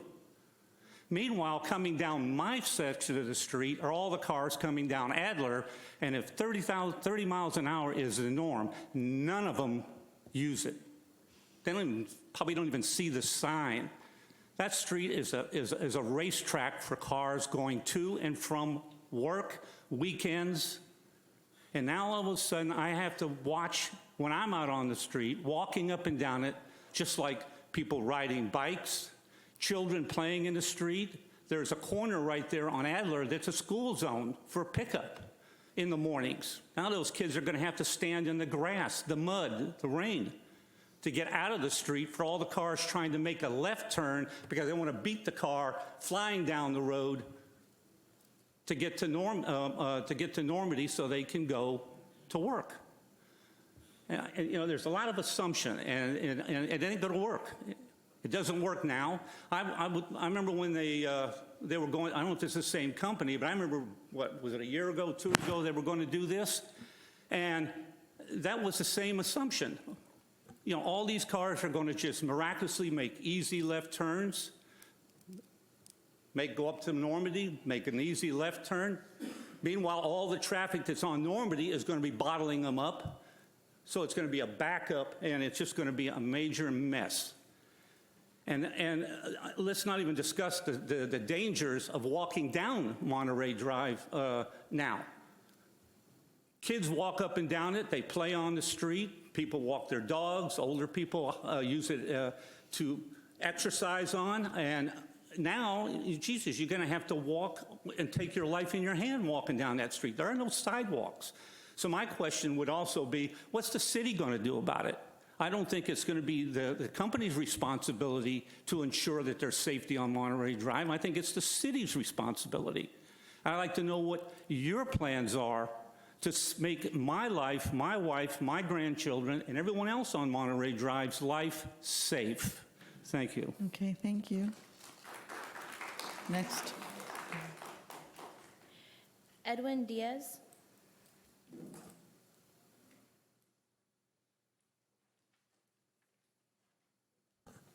I'm Edwin Diaz. I live on Adler Drive. I don't have any questions. I do have comments. Comments are already addressed by my fellow neighbors. I'll just say this much. I'm concerned about the traffic, the wildlife, the children. All of these are great, but they're in danger. All I say is residential building, commercial building, none of it. Leave it as it is. That's what I have to say. Thank you, sir. Next, please. Miguel Rivera.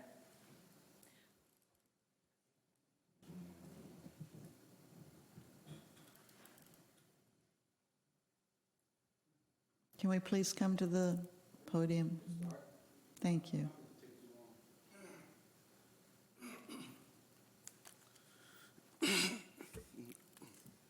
Hi, my name is Miguel Rivera. I live on Lehigh Drive. My property is located directly on the opposite side of the proposed development. I see that wooded area every time I'm in my backyard, and I feel based on a lot of the testimony here from the residents, and even some from you guys and the developers, I feel that that this development should not even be at this stage, at this point, especially because of the safety issues. What strikes me the most is the safety issue that it's going to create, especially on Monterey by Normandy. What is that? Yeah, by Monterey and Normandy, that little turn that they were describing before, that to me right there is alarmingly concerning. It sounds like to me like the developer is trying to put a fast one on the city and the residents of Deltona to try to just, you know, get this done for another payday. I don't agree with it. I totally disagree with it. And then I'm sure everybody here knows that there's another development on Cortland and Deltona, and a lot of the conversation about all this traffic going, a lot of the commute and the traffic going from this development to the I-4 corridor is gonna make Doyle, which is a one lane from that development on Cortland and Doyle, which is a one lane to and back, all the way to Providence, and there's a school there that you got to do you got to slow down to 20. Sir, are we talking about this development, or are you talking about something else? I'm talking about another. I'm talking about this development, but I'm talking about another one that's going to create major traffic. I understand that, but we're not hearing that tonight. We're no, hearing but what I'm this saying is that development. with this one, that's just going to create more safety issues and a tremendous traffic nightmare. I just, wanted to put that out. And then the thing with the scrub jays, I haven't heard not one person say that they're federally protected birds. So I want to know, like, how are you going to, I've seen scrub jays there. My wife has even videos, because, we take our boat right up to the property, wooded area over there. And we've seen them. We have videos. There's other residents that are not here that I spoke to, and they said that they saw them there. I mean, how are you gonna relocate birds? I mean, because I know there's like this mitigation thing that the developer could, like work out with the city or whatever to try to relocate them. How are you gonna relocate birds? So I totally disagree with this, and it should not go any further. And I will appeal. If it does go further, I will fight it, and I will appeal it. Okay, well, just for the record, we're an advisory board. We will make an advisory opinion that goes to the city commission, and the city commission will hear it, will get you that date, so in the event that you do not like the outcome tonight, you can come back. I understand. This is my first time here, so Yeah, I'm we're just an advisory board at this point, okay? All righty, thank you. Thank you. Ms. Hernandez?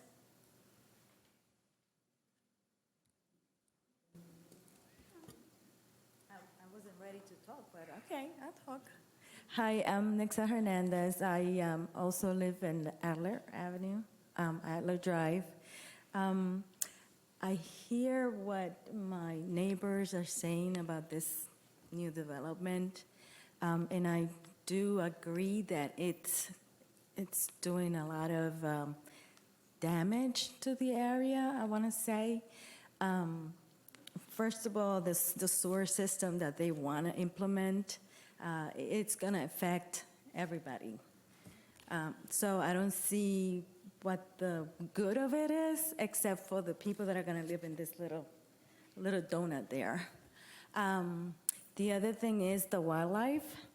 It is going to affect it. I'm sorry, I'm nervous. It's affecting it right now. We used to have a lot of birds coming into the house, and we used to feed them the egrets, which are beautiful birds. We don't see them anymore. It's probably like one or two that come by the house. We used to see turtles. We don't see them anymore. Even the snakes are not coming anymore. So development it's hurting nature. The other thing is, again, the traffic. Right now, it's really crazy getting out of my house in the morning. Imagine having, they say it's like, I don't know, 200 and something cars. I think it's going to be more than that. Some houses have 4 cars, a motorcycle, bicycles, and all of that is going to be running down that one lane. So I really, really, really want you guys to consider all of that. It's not going to be easy. The development may not work for all of us, but I really want you guys to think about all that. Okay, thank you. It's not going to affect just these people moving in. It's going to affect all of us and our children. Thank you. Thank you. Okay.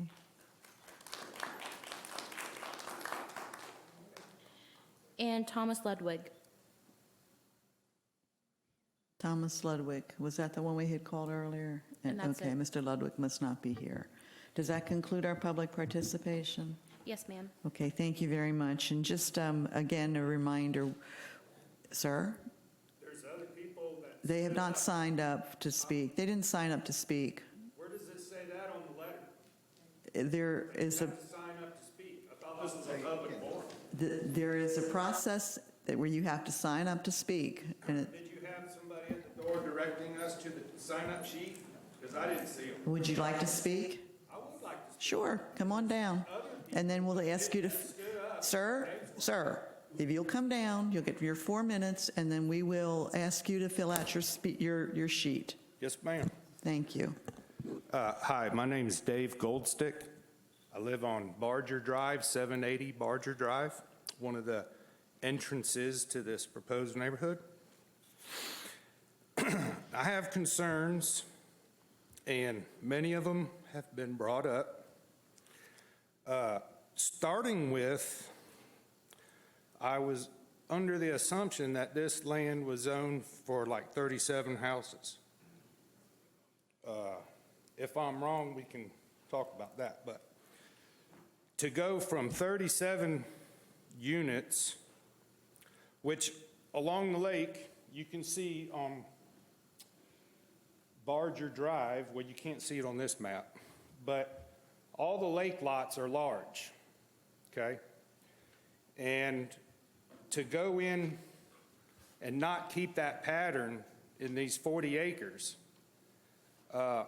is definitely going to put stress on the whole community, okay? And I have many points. I'm just going to say them so you can hear them, and then you can look through them. So you, under the plan, you want to sidewalks on Barger, both sides of the road, and or surrounding. So right there, you're impacting residents right off the bat. Just doing that. I've lived here for 20-something years, since '99. A dead-end street, knew there was going to be development, but was under the assumption it was only going to be like 40 houses or something, maybe 1 or 2 per acre. One. The next, an issue was brought up with Fort Smith and Tradewinds, right at the Dollar General. I don't know if you need to drive these roads and experience what us residents are experiencing on a daily basis right now. To get out of Fort Smith onto Tradewinds, it's a little hairy because it's a blind corner. You can't see over the hill, and so you just got to hope, you know. You look as far as you can, and then you drive, okay? Hopefully, and then people coming into Dollar General also add to the confusion of trying to get out of my road. 75% going one direction and 25% going my way, okay? I don't buy that because here's why. The Walmart and the grocery store is down the road, the opposite direction of I-4, okay? Where are people going to shop? They're going to go to Walmart, they're going to go to Publix, and the like, okay? So there's the traffic pattern description doesn't fit the bill, okay? So then you got, when there's 40 acres of trees, like it's so thick you can't walk through there, okay? When they go in and they start to demolish the trees, okay, they're going to stir the wildlife up. There's going to be rats, there's going to be raccoons. In fact, just 2 months ago, there was a 7-foot rattlesnake down there at the very end of my road by the orange sign that's laying over, okay? I want to know what the city has planned to handle this wildlife influxation into our neighborhoods, okay? That's another thing. And the trips they proposed, people leaving their house. Okay, sir, I need you to start closing up, please. You have 4 minutes. Well, I'll tell you what. So we got bus routes. We got developer-run sewer, but the city paying for it on my dime. We got wildlife. We got many cars lined up waiting along the side of the road for bus pickup in the morning. What's that going to do to my travel for work? I got 10 seconds. Low density. That's not low density by any means of the word, okay? Thank you, sir. We're finished. No, sir, you don't. You're over that. You're way over what I've been very gracious with giving you time. Thank you. You're finished. Thank you, sir. So is there anybody else out there that did not know that they needed to fill out a form that wants to address? In that case, going once. You've spoken, ma'am. No, I have not. Oh, I'm sorry. You have not. If you'll come forward, give us your name.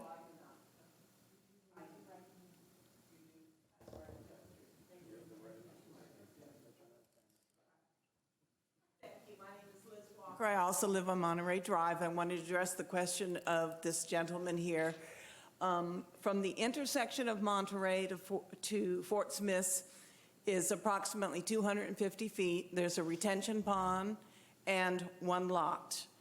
At our intersection of Monterey and Normandy is where the road converges from one lane to two lanes to accommodate a left and right turn lane. There's also a center turn lane to accommodate Monterey Drive, both our side and the other side of the street. And again, the main traffic concern is the increase in the volume of cars. And how is the city going to address the issue? And the gentleman did make a reference to that of traffic control, because it is very difficult to make a left turn from Monterey onto Normandy, and also a high traffic risk.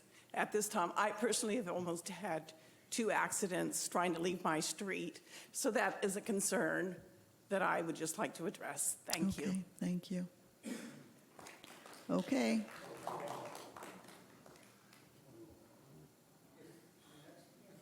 Yes, sir.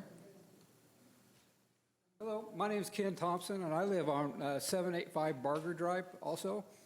And that road is almost falling apart. And these people put the Dollar General right there at Tradewinds, which is very dangerous right there in the morning for the schools, for the buses, for anybody going out in and out of there. And to have all these people come down Barger Drive, I just don't see it. And I'm just really concerned, I mean, because that road is probably 15 feet wide, and I know I think I got 15 feet from the center of the road for the easement. That road is falling apart.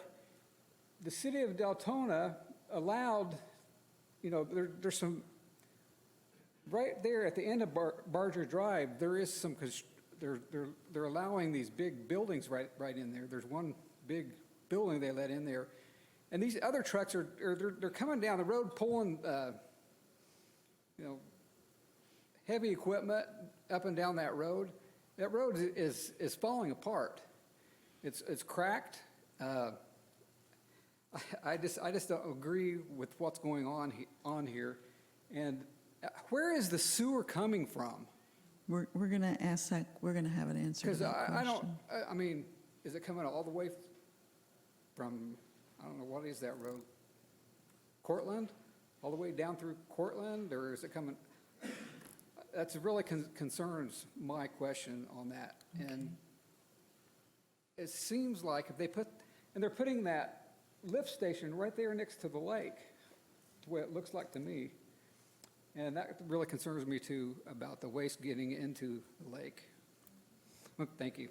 Okay. All right. We're going to close public participation, and we're going to move back to Mr. Paradise. Before I turn back to the applicant to address some of these questions, could you please address the issue of the number of units on that property from the time it came into the city? Yes, this property has been zoned R1A for as long as I can remember, okay, which is about 14 plus years. I think where the 1 unit per 1 acre statement came from, and this is just pure conjecture, that at one time, circa 2015, there was a run to develop this property made by a different applicant at a different time. And they were confronted with the wastewater management matter. And at the time, they had an ability to do either a lift station, okay, a on-site wastewater treatment, package plant, thank you. And that was not well received. And the only thing they could do at the time on septic tanks, now this is back then, not now, was that they would be limited to 1 acre lots if they were to be serviced by individual septic systems. That provision is no longer part of the city's rules, regulations, and policies. Okay, thank you for that clarification. Mr. Woods, do you want to address some of these questions, particularly with regards to the notice requirements and the medical EMS, the build-out time, scrub J management, sewer, and how, particularly the sewers, that seems to be a concern for the neighborhood? Yes, the notice provisions include posting the site, legal advertisement, and a publication of general circulation, i.e. newspaper, and direct notice to everybody within a 300-foot radius of the property. Okay, thank you. So, lot to kind of unpack there, and I appreciate everyone's comments. This is one of those situations of having to deal with an infill project and having to. And before you start, can I ask, did you have was there a neighborhood meeting at all on this? I don't think so. There was a neighborhood meeting conducted on this scoping. It was probably about 12 to 18 months ago. How long ago, Mr. About Perry? 12 to 18 months ago, Mr. Watts set it up, and I think he invited everybody within that 300-foot notice. But like I said, that was handled privately. Okay. Okay. Sir?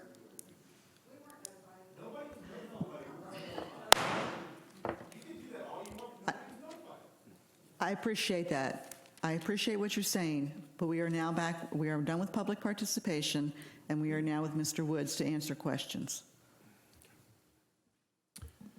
Okay. So I think one of the things to kind of phrase through, and then we'll go through the bullet point. I took my notes down, but if you could keep straight with everything that came through there. I think there's a certain recognition of what is coming here with the project in relationship to the surrounding area. I hear a lot of discussion, and where I think there's really legitimate, let's unpack the conversation, is on the traffic concerns. And so I want to kind of save that to the tail end. That and sewer. Yes, but I think the sewer answer is a little bit more straightforward.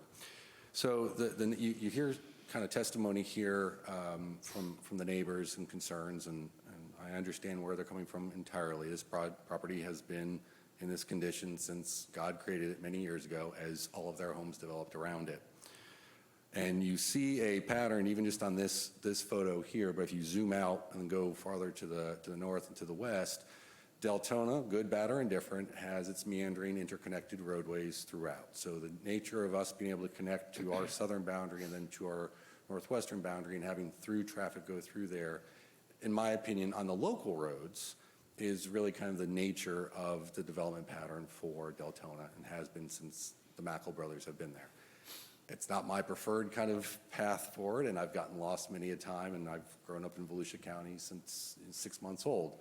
But that is where it is, and that connectivity is something that your policies encourage and continue to encourage. Now, how do you then address when you've got a new project coming through, and we've evolved on what we want for our projects, versus how do you treat the previous property owners and not compel them to do something that their builders chose not to do or were not required to do at the time that their homes were built?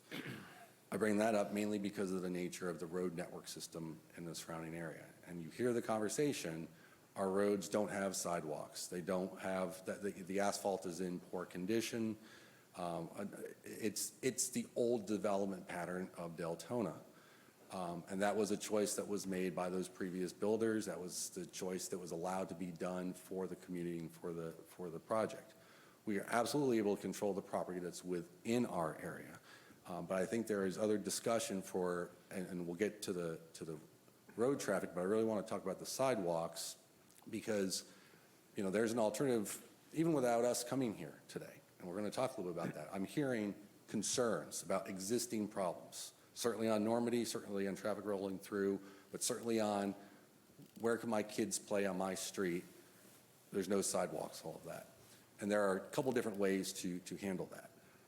One of the ways it could be done is the city could come in and impose it. But I don't think, one, that the city has had the funds to do that, nor did they have the desire, because as you've heard, one of the first concerns are, oh, you're going to widen my road. Are you coming into my yard, right? And it gets into issues of that nature. And so status quo remains, and that's what you have around here until a project comes and kind of says, we're developing under the new standard. So with respect to the actual road impacts, I'm hearing a lot on the turn lane nature and the interaction going from the local to, I don't know if Normandy's classified as a collector or what the nature of the road, but clearly a higher flow traffic from a technical standpoint. That gets re-reviewed at site plan for your prop fair share and for the improvements to the roadway. We're not obligated, and it's not our responsibility to fix the existing conditions. And what we hear a lot today are, we're already talking about existing challenges of concerns. We're obligated to not make it any worse, and where we can with our prop fair share conditions, try to make it a little bit better. But there's provisions in place that doesn't put the last person that comes to the party to have to undo the decisions of all the previous projects that brought everyone here. And there was that point of, there are other projects that have been approved in Deltona that are coming online. The road network is being challenged differently than it was 18 months ago, 24 months ago, what have you. That's why when you get to site plan, you do the analysis at that time frame, and that's supposed to capture the impact of those real trips now. We're not utilizing numbers from 10, 12 years ago. You get fresh information. And one of the other elements, and this is something I talk about in all jurisdictions, is that when you're talking about access from a signalization standpoint, as residents, we like that because it gives that calm, safe, and make sure that you don't have to dash across anything. That's always that worst feeling. Your traffic engineers, whether that starts at FDOT or the county or even the city, tries to limit the number of times that those signals come into play. So you have to warrant a signal. What warrants a signal is the increased traffic. So when, say, the subdivision to our immediate north was built, there was no need, there was no warrant for a traffic signal to go there. Could you have asked for it? Maybe, but it wouldn't have been justified, and it would have slowed down the road network. These road systems are designed to function at speed, although we know that people sometimes do speed. It's supposed to be built into it, but the analysis comes in with our new project to say, are we going to make it any worse, and is there an ability to make it better? So that's how that works beyond our area. The interconnectivity is more about our sidewalk and our sidewalk connectivity. I'm not 100% certain about what the plans are for the improvement of the roadway immediately in the vicinity, and it comes into, is the impact derived by our project versus an existing problem concern. And I heard some reference to trying to expand like the sidewalk network. I don't know if that's a 5-year window, a 3-year window, or where the city is with that. I would just recommend for the staff's purposes that be something that they be ready to address when this gets to the commission about the roads, the conditions outside of your development, your requested development. Duly noted. Okay. With respect to the sewer, so obviously the concern there is, and the general policy for the county, for the city, is to come into a centralized sewer system rather than continued septic. And there's a number of different reasons for it. Chain of lakes is one thing, state pressure and limitations on it are another, and then just general policy for the city to want to modernize and have that central sewer system. Blue Spring watershed too. Well, yes, absolutely. And so there are both environmental concerns, there's also practical city planning kind of concerns. And what we're trying to do is comply with what those current standards are. So when the new sewer line comes in, it would have to go within the existing right-of-way area, or as you say, to easements that have already been dedicated. You don't see the city coming in and taking additional property. There is construction that does cause interference. It does meet with the city's policy to bring in that central sewer system. And Ronnie, correct me if I'm wrong, but I'm 99% certain under the state policy, it doesn't obligate immediate connectivity to the sewer system. But that doesn't mean that that functions in perpetuity. One of the pressure points between the state environmental policies trying to get everybody off of septic is to encourage that as septic systems start to fail and that there's connectivity available, that they encourage the people to connect to it. And how different jurisdictions handle that as a compulsory or an encouragement, you know, they certainly don't make it easy to build new septic systems. I think Ron kind of referenced it's no septic for anything under than an acre in size. So it wouldn't immediately require that, but should your system fail, should somebody drive a heavy vehicle over it, again, that's one of those catastrophes, that's when you're supposed to be able to be connected. So this would also be another policy discussion with the city, unless you have some answers for this, Mr. Paradise, as to those people who are concerned about the sewer pipe being required to go on to sewer as a result of this development. Yeah, it would be a greater policy decision in front of the city, and I can ensure that the city would do everything in its power to mitigate the impacts, you know, both financial and physical, you know, with regard to that conversion. There's, you know, several ways to handle that involve incentivizing early connection or you know, waiting till, you know, there's some sort of failure, but that yet remains to be determined. Okay. So let's move on. There was a question about medical and EMS. Is that is, I don't recall that being a requirement that you... No, it's not, and I'll, you know, the only anecdotal information. Hold on a minute. Do we all want to just take a 5-minute break here? Are we okay? Is everybody, you want to take a break? Okay. We're going to, Mr. Woods, start the clock for about 5 minutes. We're going to take a break. We've been at this for a while, and people are getting a little antsy. Understood. So 5 minutes.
Can we get the members of the P and Z board back?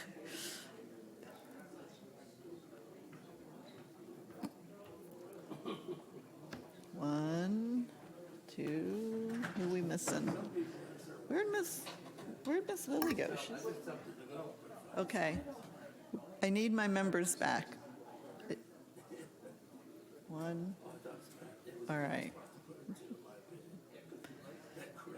Be just a moment, Mr. Woods, and we'll start. Okay, we're going to call the meeting back to order. And I'm sorry for the break, but No problem. that's how it is. Okay, so we had determined that on medical, that is not part of comprehensive planning process, a requirement for healthcare. Correct, and I think anecdotally, I don't know of either of the facilities not looking to have patients to serve. I think there's... So could you talk about the build-out time, how long that this process, how long it will, do you have any idea on that? I do not know. I believe it's a single-phase project. Is that correct? That's as it's planned. So the typical build-out of, I don't know, at this point with the market, but anywhere between 18 months, 18 months to 24 months, probably. Okay. And then there was a lot of concerns about the wildlife and the management of the wildlife. Sure. Do you want to comment on that? Yeah, Mr. Rowley will come and speak to that. Okay. Hey, Chris Rowley with Zevcone again. I'm a civil engineer, but we do offer environmental, so I'm going to do my best to talk about this. So the first concern was about the map in the environmental report where it listed all of the different species that are out there. So how that's generated is we look at habitat maps and basically what could be there, not necessarily that we've seen it, but that's just what could be there. So you have to list all of that just to be on the lookout for all of that. The Gopher Tortoises. So they, as Mike said, we'll have to perform a 100% survey 90 days before construction, and we will go out there and dig every single burrow to make sure all of the Gopher Tortoises are removed, and they are taken to a reservation site where it's basically a Taj Mahal for tortoises. They have 4 turtles per acre. They get fed. They like it there from what I hear. Yeah. Actually, this is a scrub jay habitat that we're on here, the section 16. It's right here. Yeah, so that was Gopher. So now, but I think we're built out in this site here. So. Yeah, and so scrub jays, how that's handled is, so our environmental staff will go out there and monitor that and determine where their habitat is, basically where they eat, where their nest is, and things like that, and they will monitor it, and they'll have to buffer that during construction for a while and get a permit to basically slowly impact that. And over time, the scrub jay will leave, and if it doesn't leave, it can be removed by a licensed professional to go there and basically take it and remove it somewhere to a safer area. And then as far and further explaining the environmental, so with what we did for the rezoning effort here, it's just a preliminary environmental assessment. Once we start permitting it, through site plan, we have to do a full environmental assessment where our team will go out there and make sure, they will look for all these species. They will confirm all of the wetlands again with the Water Management District to make sure they all meet that. They'll meet with FWC to make sure that all protocols are met with all of the endangered species and everything that is out there. But I would like you to just reflect on that for just a minute. Sure. In that threatened and endangered species, there are requirements that you have to meet. Yes, exactly. There are requirements for the scrub jays, the Gopher tortoises. In this habitat, I don't know if there would be blue indigo snakes because that's another protected species, but all of the major protected species, and then of course on the lookout for the other species just in case. Black bears, yes, on the lookout of those. I didn't see that on the list. Yeah, so they're not I don't know if they're endangered. I don't know actually, but. Yeah, they said they saw them. So that would be something we would ask you all to consider as well, to take a look at. Sure, yeah, of course. We'll go out there It and was not survey. on the list, Yeah. the original list. Okay. All right, guys. So again, that will be reviewed by the Water Management District along with the city, along with FWC to make sure that, we're complying with all the state laws. And then moving on to sewer, which is what I do. So I like talking about this a little bit more. So the agreement with the city is actually to connect a force main that will run up Alex Lane west on Monterey Drive, and south to Providence.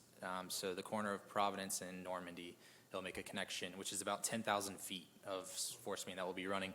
Most of that will be directional drilled, so it will be no impact really to the existing streets. Everything will be drilled underground, where there's driveways, then that way we're not preventing any kind of construction.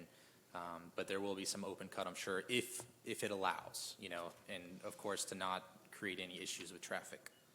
Okay. And then, what else did I have? Okay, and then the last thing I listed was the lift station. There was some concern of the lift station. Yes. So those are, not only are they sealed like normal manholes, but they are sealed on the inside as well, and they are much, much more safe than 100 septic tanks or one septic tank. So Okay. that's just something to keep in mind. Thank you. Yep. Mike, do you have anything else that you want to add before we go back to the members of the P&Z? No, I don't think so. I think just, to kind of reiterate, I hear the concerns of the neighbors, and I think as we move forward, even to City Commission, to get additional information, I think we're even going to be able to clarify a little bit. You had a concern on the buffer requirements and specifying, and I think as it's drawn right now as the minimums, I think we actually have a varying, particularly on the east side, so we'll clarify that. I'm not 100% sure on what swale you're referring to, but we'll look to that. But generally speaking, the elements and the activities that we're having to do, and Chris kind of outlined from an environmental standpoint and from the traffic, it's the same standards or more intense than everything that was done for the homes that already surround this property. So, I just try to reiterate that the city's done this before. You want to just stay there, and we're going to do one more round with members of the P&Z. We'll start down here. If there's any questions for either staff or for Mr. Woods. I'm sorry, I can't hear you. Okay, well, you don't want to. It's questions, is that? Yeah, do you have any questions before we just, make a determination as a board or I don't really have a question, I have a comment. I don't know if I'm the right person to make it or not, but I looked at this and it's your minimum floor area is like a 1,200 square foot house. So that would be the smallest house is a 1,200 square foot. And I just don't understand, and probably because I haven't finished reading my books and stuff, but I don't understand who this benefits. Like, is there a waiting list for people to buy 1,200 square foot houses in Deltona? So, I mean, I know that area well and those roads and everything, I'm not sure of how it was evaluated and stuff with the school districts and stuff, but I just don't understand who this benefits by putting these 126 houses here. So, Mike, is there a need for this size house? I think that's what we're hearing. So your concerns on the square footage of it being too small, the smaller large? homes, yeah. So I think the minimum there, and that language kind of goes throughout multiple jurisdictions, is to set an absolute floor, not necessarily that that's what the size that they are going to build. Other jurisdictions have it drop down to as low as 750. Now, no one's ever going to build a 700. You couldn't afford to build a 750 square foot home because all the costs, roof trussings and the like. But that's typically, I don't know if the 1,200 is your default minimum size, but I think that's typically where those find themselves in these documents. But I think the question was, is that what you're building? Or is there a real estate market for 1,200 square foot homes, and is that what you are building? No, we're building larger than that, correct? Yes. Yeah, okay. Yes. Okay. Anything else? I'm good, thanks. Okay. Mr. Alexander? I'd just like to clarify, with Mr. Paradise did this, without the rezoning, somebody could come in here and still put a number of homes on this property, right? Absolutely. Without a development agreement. Yeah. That's correct. By us allowing a development agreement gives the city more control over what's going on with the development. Is that not right, correct? So that is there's a lot of correct, things could sir. happen on this property that we wouldn't, we wouldn't have any say if we just leave it, other than not building at all. But somebody could still build on this property, still connect near to your homes and all that. So I think what we're trying to do is trying to get to a point of controlling that a little bit. But I totally hear you. I also was going through this traffic study that you all had done, and ultimately the bottom conclusion comes out that says that the projects The signalized study intersection is projected to continue to operate at levels of service similar to existing conditions. And it also says the unsignalized study intersections are projected to continue to operate at a satisfactory level of service. And the study that your engineers did, now I know y'all are going to say, well, they're just doing that for the developer or something, but that's not necessarily true. They do hire out, professional folks are supposed to be just read what they got out of it. And all of the study says that you're not going to feel it quite as bad as I think you are, but I do believe it's going to increase quite a bit. I'm just telling you what the study said, that the intersections that they were. So I wanted to make sure that that was clear, and that's my understanding correct on that study. And my reference to the black bear was because someone else mentioned they saw one. I wasn't saying there was one there, but they're a protected species also, so they'll have to go through that process also for the bear, unless somebody catches them first. So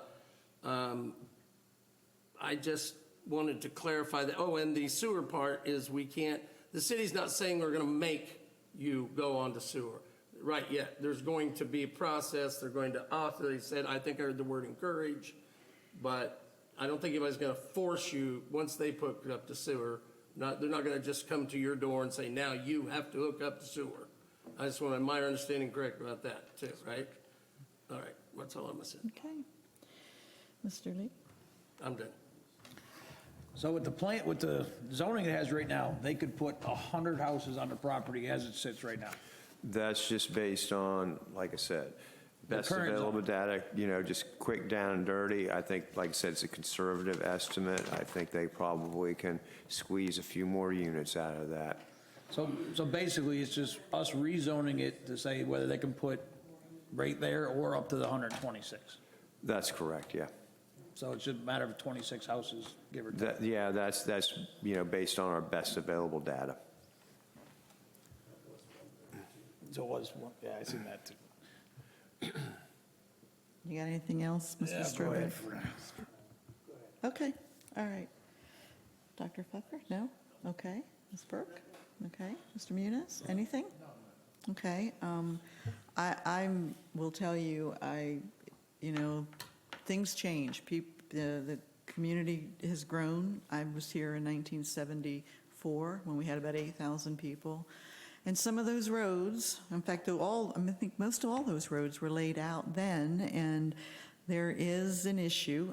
I hear these people complaining about their roads, the condition of the roads, but that is a separate issue from your project, and I would encourage you all to take that up with the city commission, that they need to address the roads in general in Deltona because they are in pretty bad shape right now.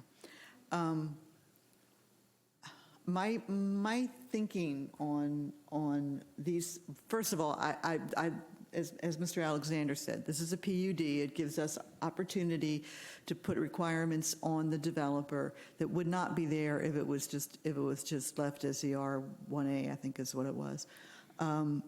And as far as the smaller homes or the smaller lots, my thinking has been evolving on this because I believe that as society has changed, people are busy and they want less they want less grass to mow.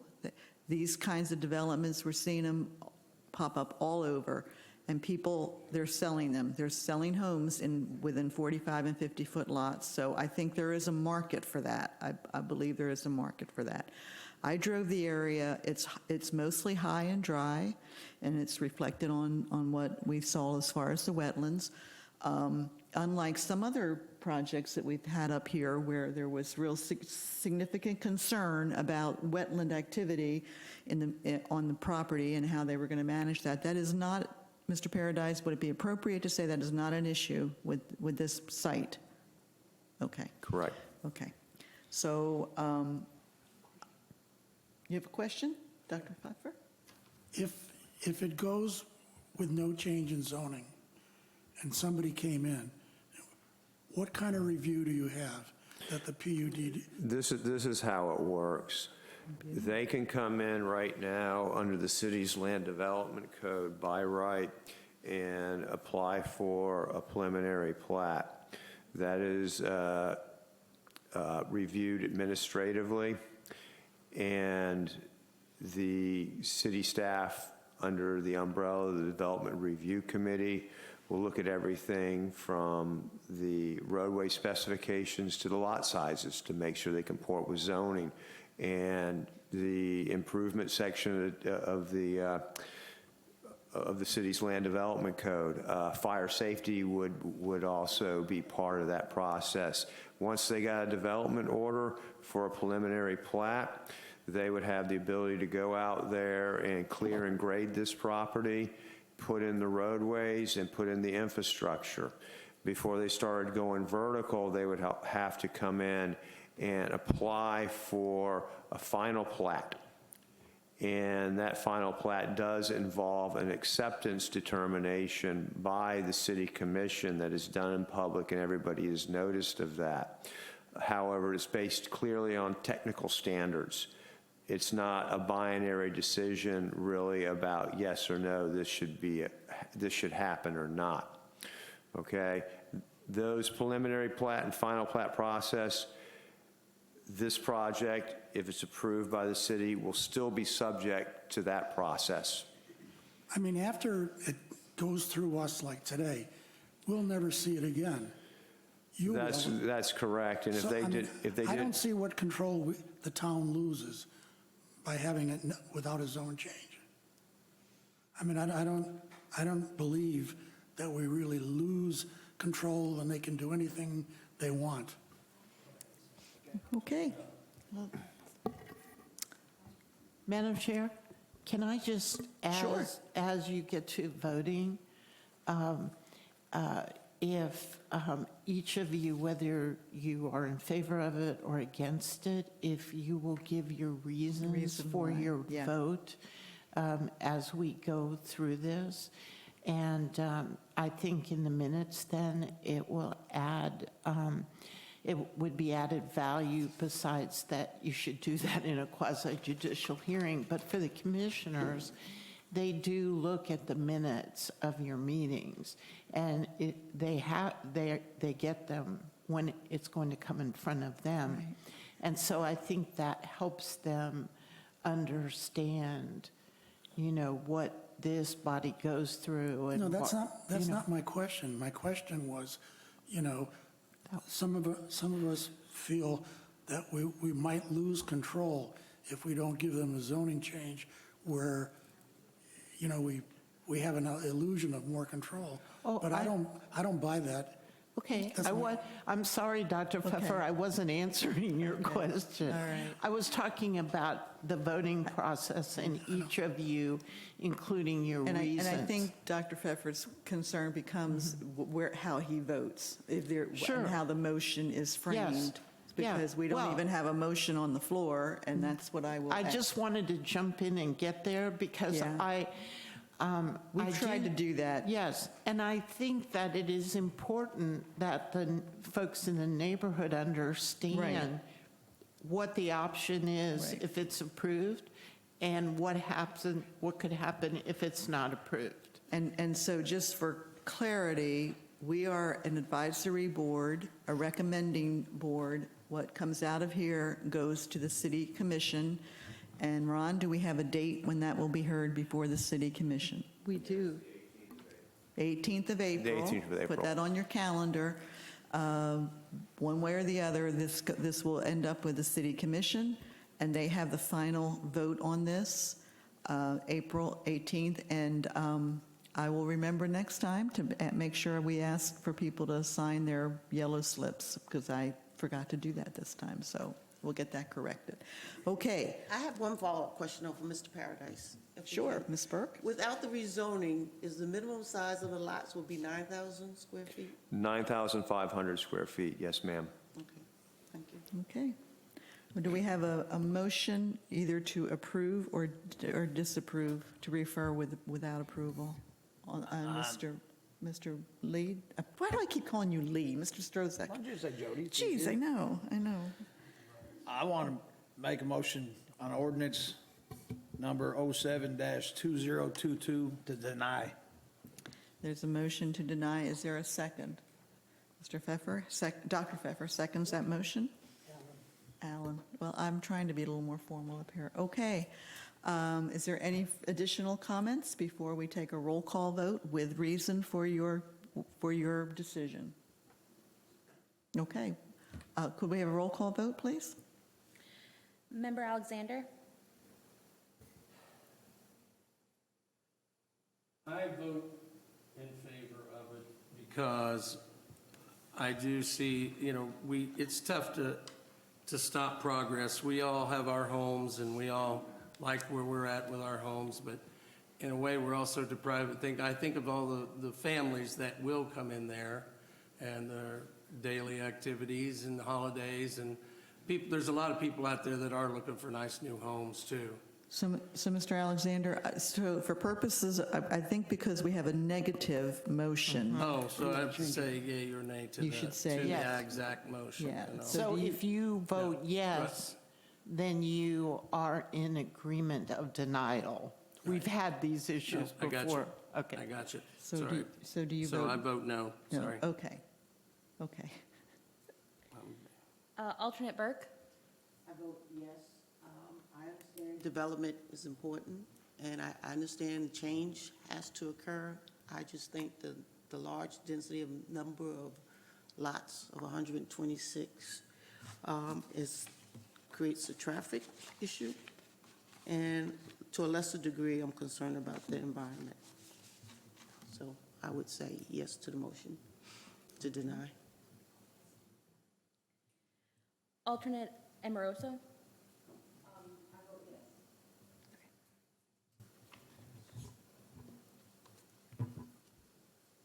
Member Munoz? I vote yes to deny, and the reason is the same that many of you been explained. Even though the comprehensive plan is okay, the traffic, the wildlife, and the soil density inside an urban area right now is too much. Secretary Dr. Pfeffer? Yeah, I'm in favor of planned development, and I'm really concerned about the traffic because I know the intersection, especially on Normandy, and it has to be solved by the town. But I think that by denying the zone change, the developer can still have a viable project, and it'll probably be more in harmony with the particular land use, and it's at least an effort to control the traffic by knocking off 20 to 30 homes. So I vote yes to say no. Vice Chair Strozik? I'm not in favor of the project, and I voted to deny it, simply because it's not fair to the people that's been living there for 30 years. Everybody likes progress, I get it. We all have to have progress, but you also have to be fair to the people that are going to be impacted immediately and not the new people coming to the city. What about the people that have been here, raised their kids, their grandchildren, and great kids? They didn't come here to move to an area where I'm going to stick 150 yards in their front yard, the houses in their front yard. I think there's a few other things that need to be addressed from the city, fixing the streets and making it a safer area before you contemplate putting another 130 houses on a small section. So I am in favor of denying the ordinance. Chair Northey? I vote no to the motion. I believe that it has met the criteria necessary for the development, and that we are better served by doing an PUD than a straight zoning, and that the additional housing is compatible for that site. Motion is how many people I got here? 5-2. 5-2? To To deny. deny. Okay. Okay, that will be the recommendation from the P&Z Board. That will go to the City Commission to vote to deny. Okay. Thank you. Are there any further staff comments? I have none, except I appreciate y'all coming out tonight. Okay, and any board comments, members of the board that want to, okay. All right, we're adjourned.